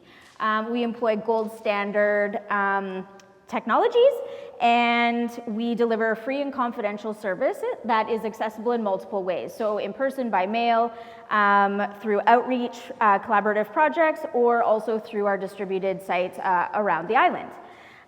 We are a research project partnered with the University of Victoria, so the Canadian Institute for Substance Use Research, the Faculty of Social Work, the Department of Chemistry, as well as the Department of Computer Science. And we also partner with VIU, so Victoria Island University, with the Applied Environmental Research Laboratory. So a little bit about where we operate. We have a frontline service or a frontline storefront on Cook Street, and we also have distributed sites throughout the island. So there are 9 different outreach sites within Victoria that are predominantly supportive housing sites, and that is done in collaboration with Solid. We also have our distributed model, which is 5 separate sites, where samples are collected in individual locations. You can see like Port Alberni, Campbell River, Comox Valley, Duncan, etc., where folks can drop off their substances, they can get scanned there, and then remotely here in Victoria, we interpret them. And then we also have a provincial pilot, so that provides confirmatory and quantification testing for 12 different sites across BC. And we have been operating drug checking since 2019, and as you can see on the numbers below, that our number of samples have increased tenfold over the last 5 years. So we wanted to talk a little bit about a brief history of drug checking. And drug checking has evolved greatly over time, but it has been around since the 1970s and 1980s, and really was a grassroots movement for people to, it was by the people and for the people. It was a way of community care and a way of folks to care for each other and also provide information throughout a lot of uncertainty. There was a hostile landscape, but it was often really taken up by psychonauts, club kids, and enthusiasts. In the 1990s, there were some more formalized services. They were still niche, but there were things like the DIMS network, which was the Drug Information and Monitoring System in the Netherlands. And that was a way of providing information and also surveillance of what was going on in the current markets at the time, where people would drop off samples, and then they were able to receive information on what was in their sample at a later date. And then there was also Airwood, which is a website by psychonauts for psychonauts. In the 2000s, we saw drug checking enter events and festivals, and it became to be seen as more of a harm reduction measure and a way to potentially address the worries of a changing down supply. And then the 2010s were rife with drug checking evolution into the mainstream as a consequence of opioid toxicity. And we saw really large changes in innovative technological development, proliferation of projects such as the Loop, which is a UK-based, predominantly European service that works throughout music festivals, Get Your Drugs Tested in Vancouver, and Kaikion, which is a paid service out of Spain that offers comprehensive drug checking. And then here now we're in the 2020s. The state of drug checking today exists within or peripherally to mainstream healthcare and public health measures. It contributes research, innovation, technological advances, as well as contributes to a long-standing continuum of harm reduction and community care within our landscape.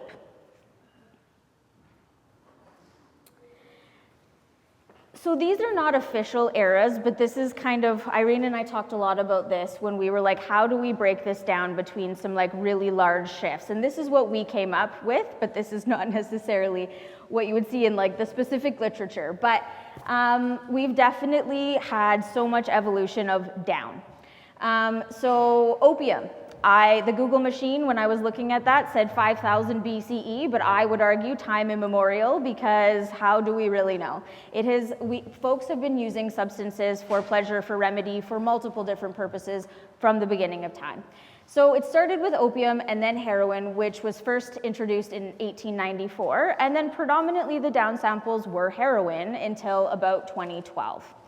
The first fentanyl was detected in the illicit supply in 1989 in Canada, but it began to appear more frequently in 2012, and then there was a sharp increase in 2016, which is when BC called the public health emergency. So moving into the modern fentanyl era, in 2019, heroin often contained fentanyl. And that was common, and we rarely saw a benzo. By 2020, it had swapped, where fentanyl sometimes contained heroin and sometimes contained a benzo. So we have seen that massive shift there, and then so here's some numbers. So in 2019, fentanyl was in 80% of down samples, but 32% was heroin, and less than 5% were benzos. But when we get to 2020, fentanyl had surpassed with 92%, heroin was about 13%, and benzos were about 20%. By 2021, fentanyl was about 94%, heroin 2 to 4%. So we rarely were seeing heroin any longer, and the fentanyls and analogs had taken over. But the benzos had really also come on board. And so between 2021 and 2024, ranged between 49% and 65% of all down samples contained a benzo. So the future is unpredictable. Changes to prohibitions, to scheduling and different things have made the supply consistently change. And changing to scheduling and enforcement of novel or uniquely emerging substances has increased the volatility of the supply and also the market. So the value of drug checking as an intervention. I'm a social worker, and I think that one of those things is they always ask you about that micro, meso, and macro kind of importance of any type of work that you're doing. And drug checking is often seen as an individual intervention, and it is. It is a fantastic individual intervention. It's a way for folks to be provided with the information of the chemical composition of the substances that they are bringing in, and it's premised upon a right to know as opposed to a premise of risks and harms. And I like to think about that as consent. I think that people deserve to be able to consent to the substances that they are consuming and to understand what is in them. They know their bodies best. Folks are the experts in their own lives. And it also engages folks in harm reduction, and sometimes that is folks that maybe have never engaged in harm reduction, so say they may be more of a recreational user or multiple different ways that people get engaged within services. We get to have those conversations. It also normalizes substance use and reduces the stigma that is both held internally as well as forced upon others externally.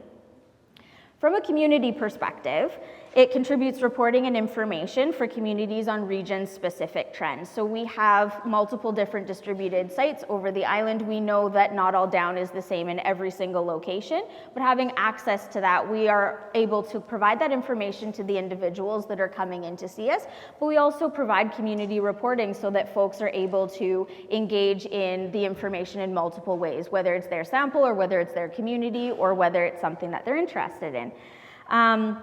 It gives us an opportunity to connect with people who produce and sell substances to have an upstream impact on the market overall. And it also can help to inform interventions such as safer supply, prescribing, based on the illicit supply trends and concentrations, and understanding what is going on in the market in real time, not what people think is going on in the market. And then from a policy perspective, drug checking creates evidence that can inform policy change, and it also problematizes drug laws that when changes are made to them, increase market and supply volatility, which contributes to increased toxicity and risk environments. So at Substance, we have access to a variety of different technologies that we can use to analyze the makeup of drug samples. The two that I'll highlight in this presentation are the FTIR and the PSMS. On the left-hand side of the screen, you'll see the FTIR. FTIR stands for Fourier Transformed Infrared Spectroscopy. The way that infrared light interacts with a chemical compound is a function of its physical properties, including elemental makeup and bond arrangement. So the FTIR measures the unique way that infrared light is absorbed and reflected by different compounds and applies a mathematical transformation called a Fourier transform that allows us to generate a spectrum that chemists can then analyze. This technology is widely used among drug tracking projects around the world and is also available at pretty much all of our partner sites that work with us. The FTIR's primary advantage is the wide breadth of compounds that can be detected using it. The primary limitation in the analysis using FTIR is with complex mixtures, as well as with its sensitivity limit, which lies at about 5%. So quantification is not generally possible using the FTIR beyond crude ratiometric analysis in the vast majority of cases with samples. On the right-hand side of the screen, we've got our paper spray mass spectrometer, or the PSMS. So we utilize positive ionization paper spray mass spectrometry for the fragmentation and separation of compounds by their mass and charge to identify and differentiate compounds amongst each other. The mass spec imparts extreme analytical sensitivity. With the mass spec, we're able to detect and quantify a variety of compounds below 1%, including complex multi-component mixtures. A primary challenge, I would say, with the mass spec is that every compound we set out to detect by mass spec must first be acquired as a pure analytical standard and incrementally calibrated. As you might imagine, with compounds that are illicit or are hard to just go out and purchase, this definitely presents a barrier. There are select organizations other than ourselves across the country that have analogous instruments, not necessarily the exact same one, to that, which is the PSMS, including DAS Labs, who provide forensic analysis for the RCMP.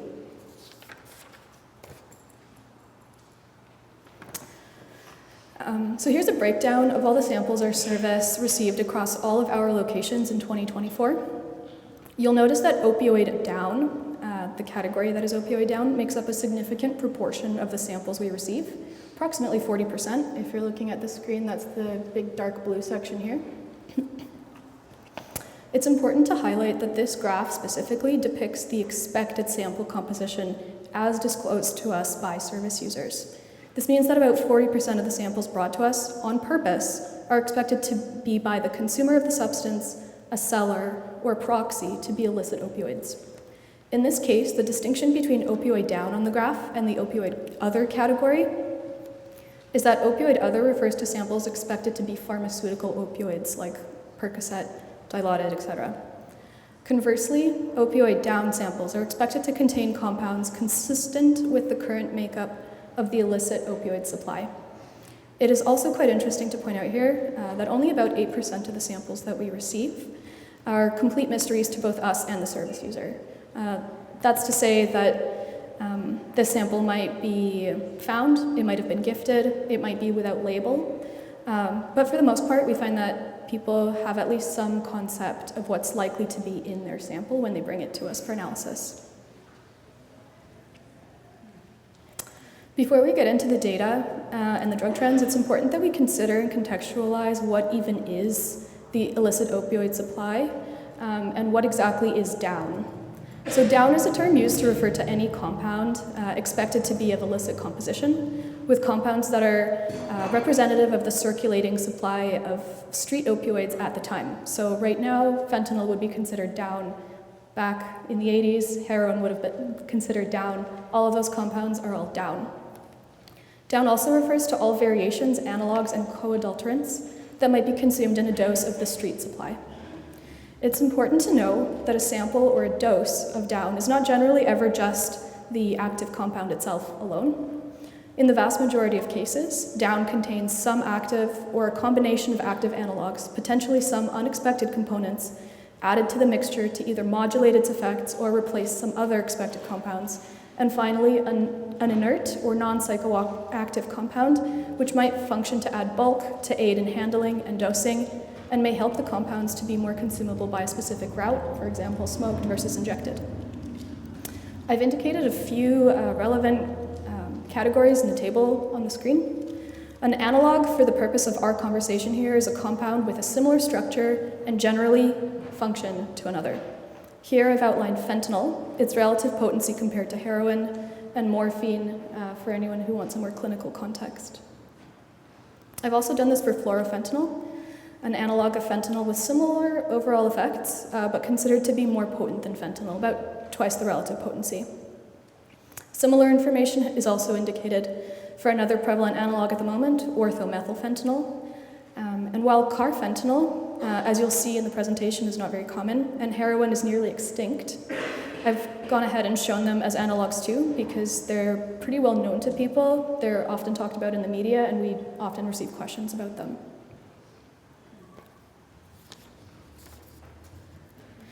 So there's many reasons for heterogeneity in the down supply. And when I say heterogeneity, I mean that every down sample is not necessarily going to be the same as another down sample. Some compounds may be considered somewhat interchangeable amongst themselves. These have similar effects and can replace each other in the sample. So this would include our fentanyl analogs. They might replace each other in the supply.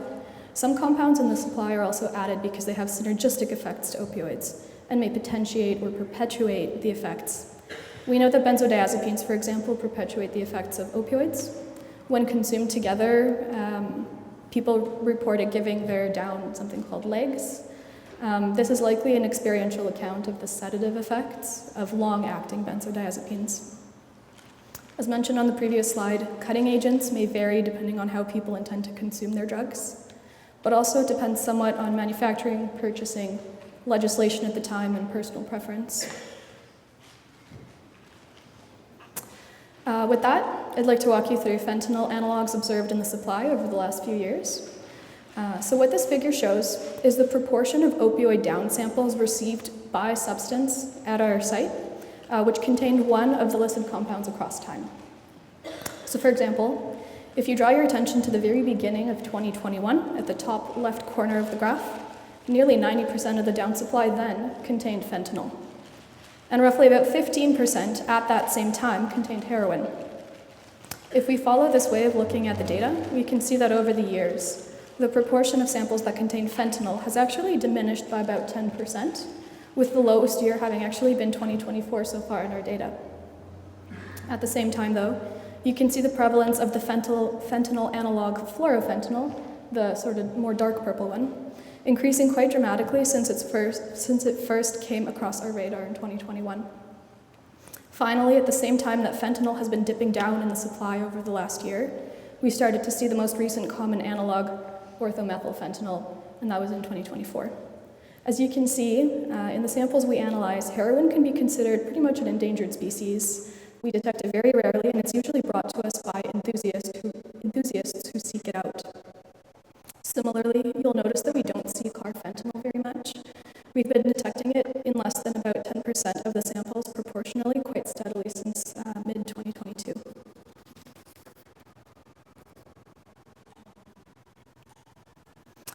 So the previous figure was showing us the proportion of samples which contained our compounds of interest.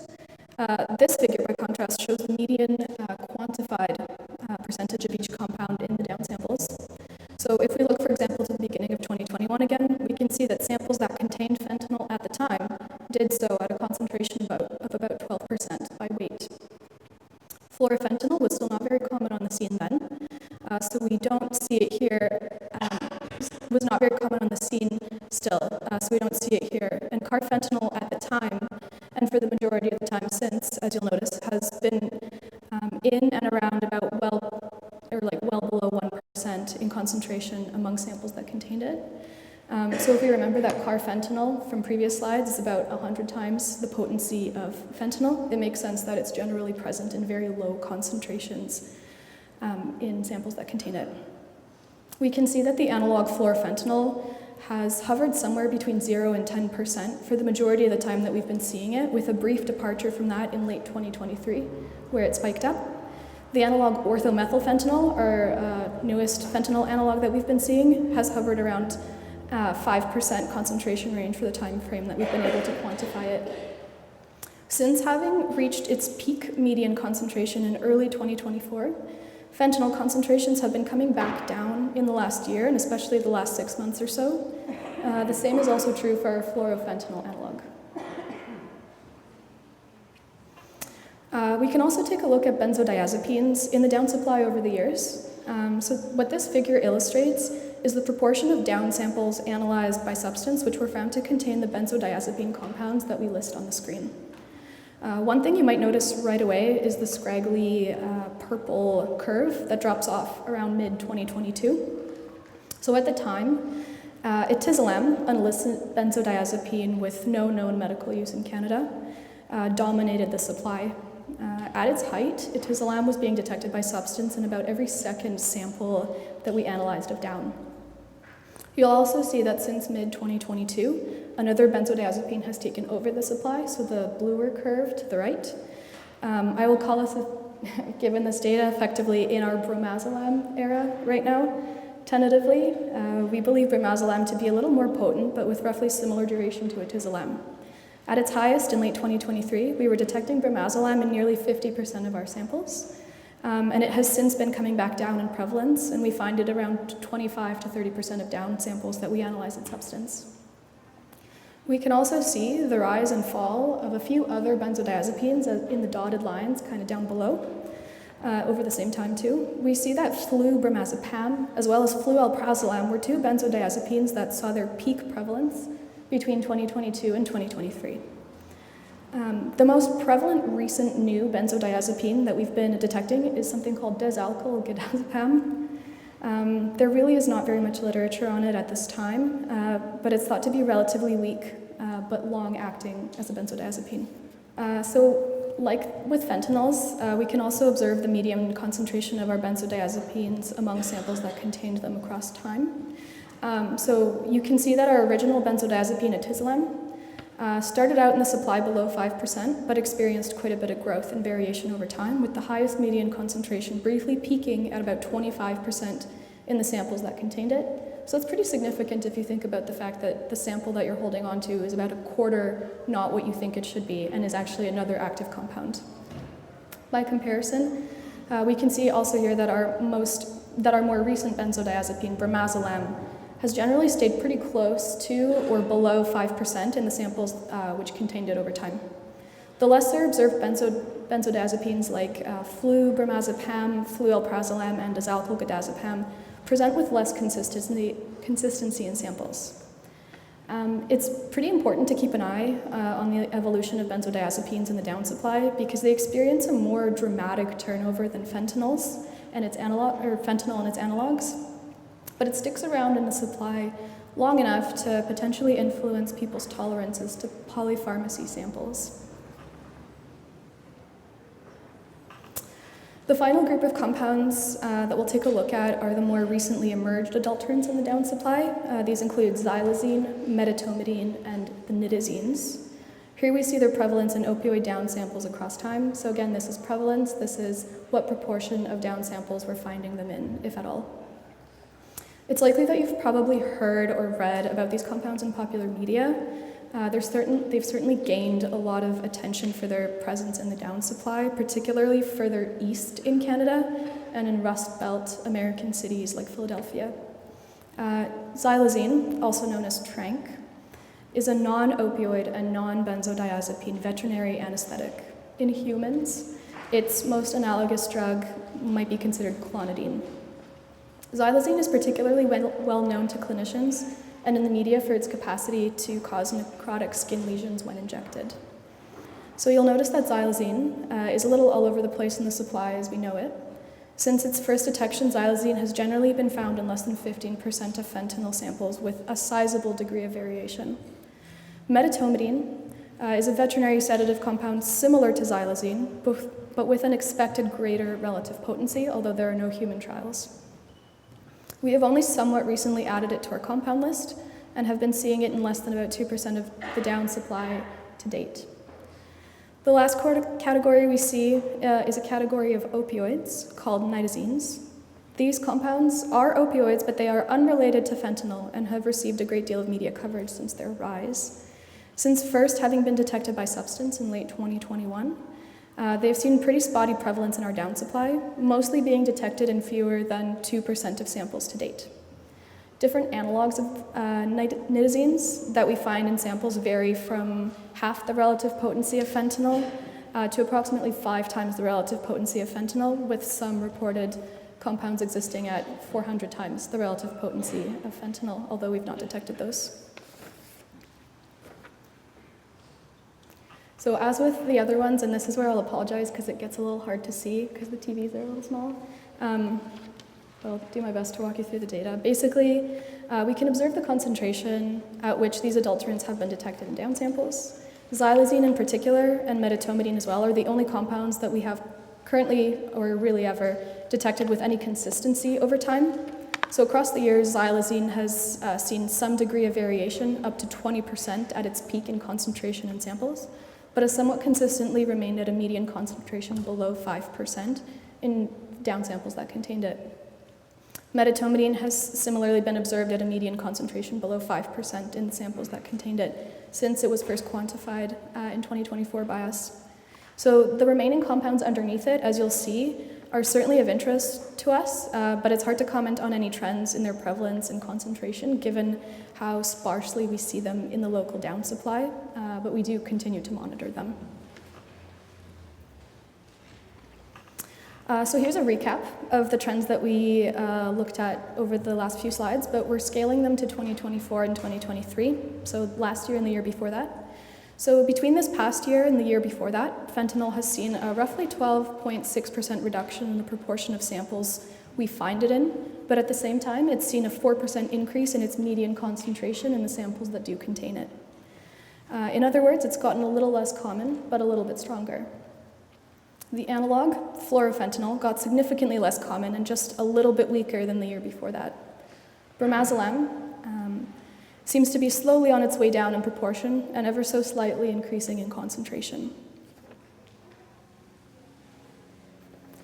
It's quite important to mention that a person's tolerance, their level of familiarity with their own drug supply, and their patterns of use play a sizable role in the likelihood of someone experiencing a toxicity event. So just because someone has a really potent sample, or maybe they don't, doesn't mean that they're necessarily going to overdose on it. Whether they have a tolerance for that compound, whether they're experienced with using that compound, and frankly, whether they know what's in their drug supply are arguably bigger predictors of whether they're going to have a bad time with that compound.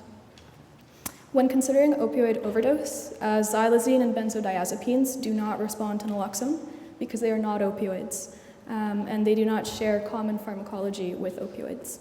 Nitazenes, on the other hand, as well as all analogs of fentanyl, do share pharmacology with fentanyl, and they do respond to naloxone. Although with nitazenes, there's little literature on it, but clinical reports suggest that one might need to administer a much higher dose of naloxone to reverse an overdose that is either precipitated alone by nitazenes or complicated by them. So we're going to talk a little bit about some myth busting. I was really grateful to be here for the panel earlier today and to be able to have some of these conversations come up before us. But these are some things that we hear often. So like there's only one certain demographic of people who use drugs. That is categorically false. I have never worked in anywhere that has such a large breadth of demographics of folks that are coming in, and it is an absolutely beautiful thing to see somebody with a certain pocket of information and another person with another pocket of information simply want to connect and share over those pockets of information. We see folks experiencing homelessness alongside folks that own multi-million-dollar homes. We see people pursuing their first psychedelic experience and other folks that have been using drugs longer than I've been alive, and I'm not very young. People purchasing pharmaceuticals online because they don't have access to primary or specialty health care. Folks who have no drugs to check, but they need somewhere safe that they can talk to somebody about substances and somewhere to just sit and be and cry. Number two, fentanyl is in everything. That is something that we see so often in media. We see in a lot of like kind of scare tactics and that kind of like moral panic. From the process or from the samples that we process, we see that fentanyl is in less than 2% of unexpected samples. So it is very rare. It is not something that we see very often, but yet we find that that narrative is quite prevalent and has been over time. The next one, people who sell drugs or drug dealers are all bad people who prey on the vulnerable and are driving force of overdose deaths. People that sell drugs fall in the same continuum as people who don't sell drugs. Some of our most salient regulars at Substance are people who do sell drugs and with whom we formed really trusted relationships. They know that if they stopped producing and supplying to their buyers, that people would find other suppliers. They care about the people that they buy from, and they check their supply to be more informed about what they're selling, and then also to be able to share their insight from what is in their substances with the people that are purchasing. So it is another way, another act of care within like a service provision that we don't question when it is like an interaction in a store with information and a pharmacy, but we seem to look at it a little bit differently when it is in the illicit market. And then finally, we can restrict, criminalize, and persecute our way through a toxic drug supply. People have been using drugs since time immemorial, and different substances have been made licit and illicit back and forth. We've seen that with alcohol, we've seen that with cannabis, and then also opium. So the decisions are all based on like often biased and prejudiced and ill-informed perspectives and opinions rather than like the actual like need to create collective safety. And the down supply persists, but it changes. And so it gets more and more predictable the more we try and like bureaucratically and through laws make our way through it. The ingredients become harder to come by. So like the primary raw components the prices like change drastically, and availability also changes drastically. Well, when we're having to use our instruments and like calibrate it to each and every single component, it's really difficult sometimes to chase some of those quick changes that prohibition has created. The driving force of volatility is the drug supply and prohibitions. With the notion of safe supply, that's what we're getting to at that very issue, is we want to advocate for a drug supply that isn't subjected to the high degree of evolutionary pressure and requirements to change consistently to simply exist. And some barriers and opportunities. The barriers, I'm sure many of us in this room are quite familiar with: criminalization, stigma, lack of adequate funding, and lack of systemic support to be able to provide services that are dictated and for folks who are using substances. Some of the opportunities are really neat, and I'll give you examples of what we do at Substance, but I also want to say that like in a lot of ways, these could be able to be replicated in many other services that are able to employ drug checking. Institutional collaboration. This is a really good example. We collaborate with VIU for the mass spectrometer.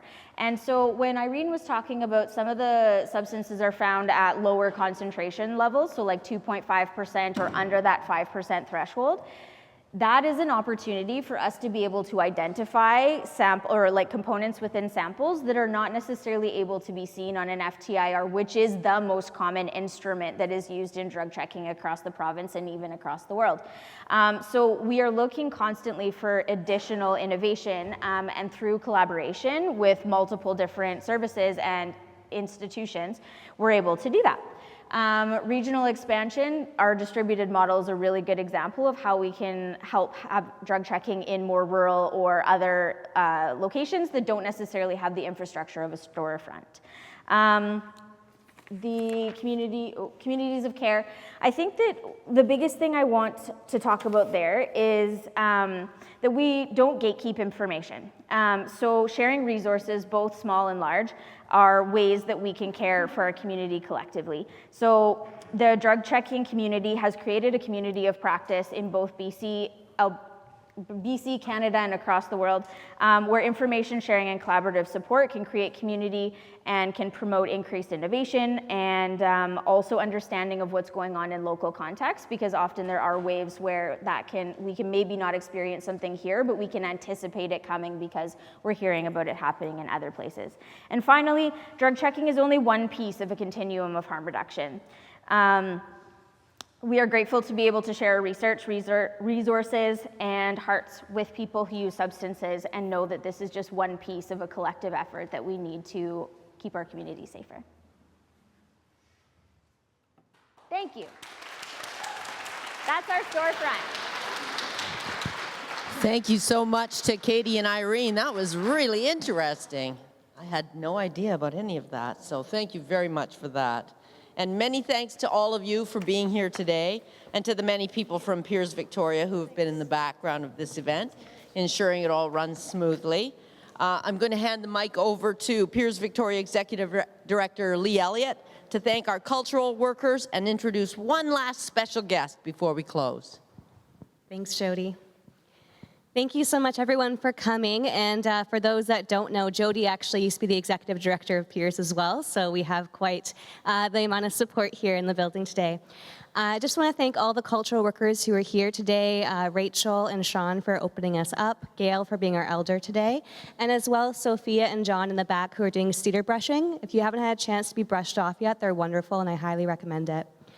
I also just want to call up Jody, Rachel, and Sophia, our organizers for today's event, to thank them for this amazing, amazing series that we did here today. So please come up.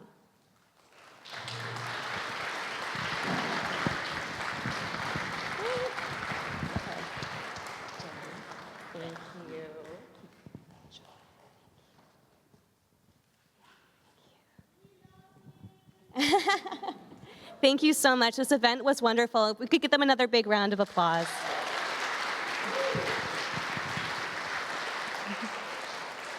And I'd like to call up one more performer. It wouldn't be a Peers event if we didn't try to end today on an uplifting note and talk a little bit about stigma and how that impacts the sex working community as well. So Sarah Smith, if you'd please come up.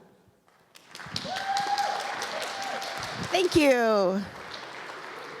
Hello, dear friends and family.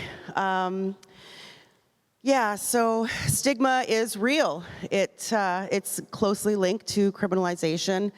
The criminalization of people who use substances, the criminalization of people who are unhoused, and the criminalization of people who do sex work.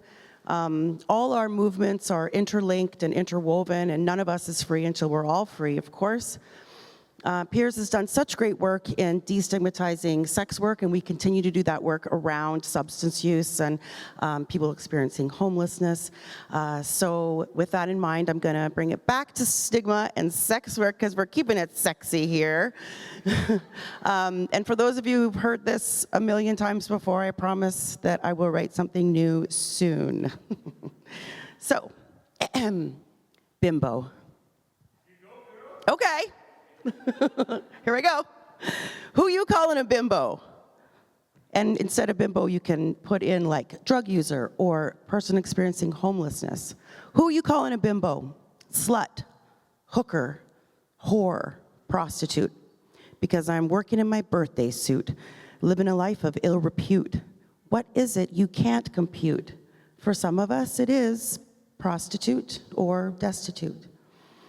But you're calling me a whore because there's condoms in my top drawer or I'm stripping on the dance floor? You see, there's just so much that you ignore. There's ways of being unaccounted for, and I want to ask you, how do you make it to the grocery store? How much do you love what you do to make ends meet or be at peace when you fall asleep? You don't really know, though, what it's like. Imagine working in a legal limbo where your customers are made criminal and every day we survive, it's a miracle because somehow violence, it's forgivable? No. Dear bimbos, I believe we are resourceful. There's no need to be remorseful. We're modern day heroes working red light windows and stuffing $100 bills in our fishnet pantyhose on a good day. And every other day, and in so many ways, we are shamelessly queering and fearlessly steering our lives for our own damn selves from deep within the patriarchy, and it ain't fucking easy. More so for my kin with black or brown skin, because I've never been in the position you're in, where intersections begin with systemic racism. And to my friends who use substances, there are far less tolerances. And to my sisters on the street, police harassment takes a back seat when the work is considered discreet because multiple identities put you further from realities of basic human dignities like free speech, life, and liberty. So no, I can't speak for all bodies. But to the rest of you, non-bimbos, perhaps you've seen a bumper sticker. It reads, "Someone I love is a sex worker." Well, all the girls I know are pros, and I'm a proud bimbo.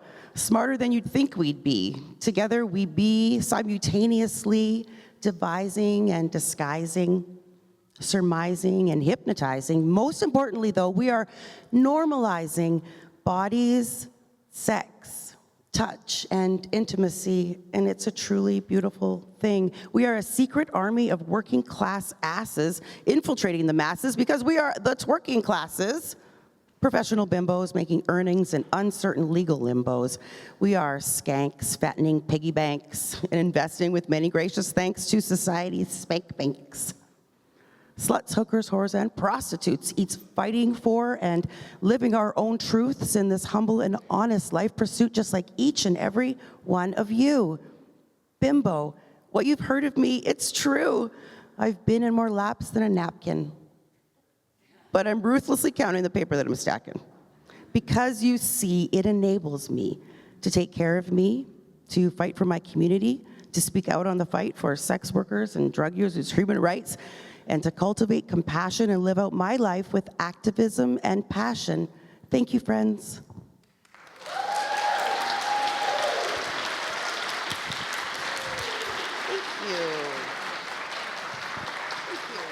Thank you, Sarah. That was amazing. So nice to have a poet. So thank you, everybody. A big thanks as well to our videographers, John Carswell and Lorraine Skolin, who are doing full recordings of all 3 of our events. Thanks so much, everybody.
you.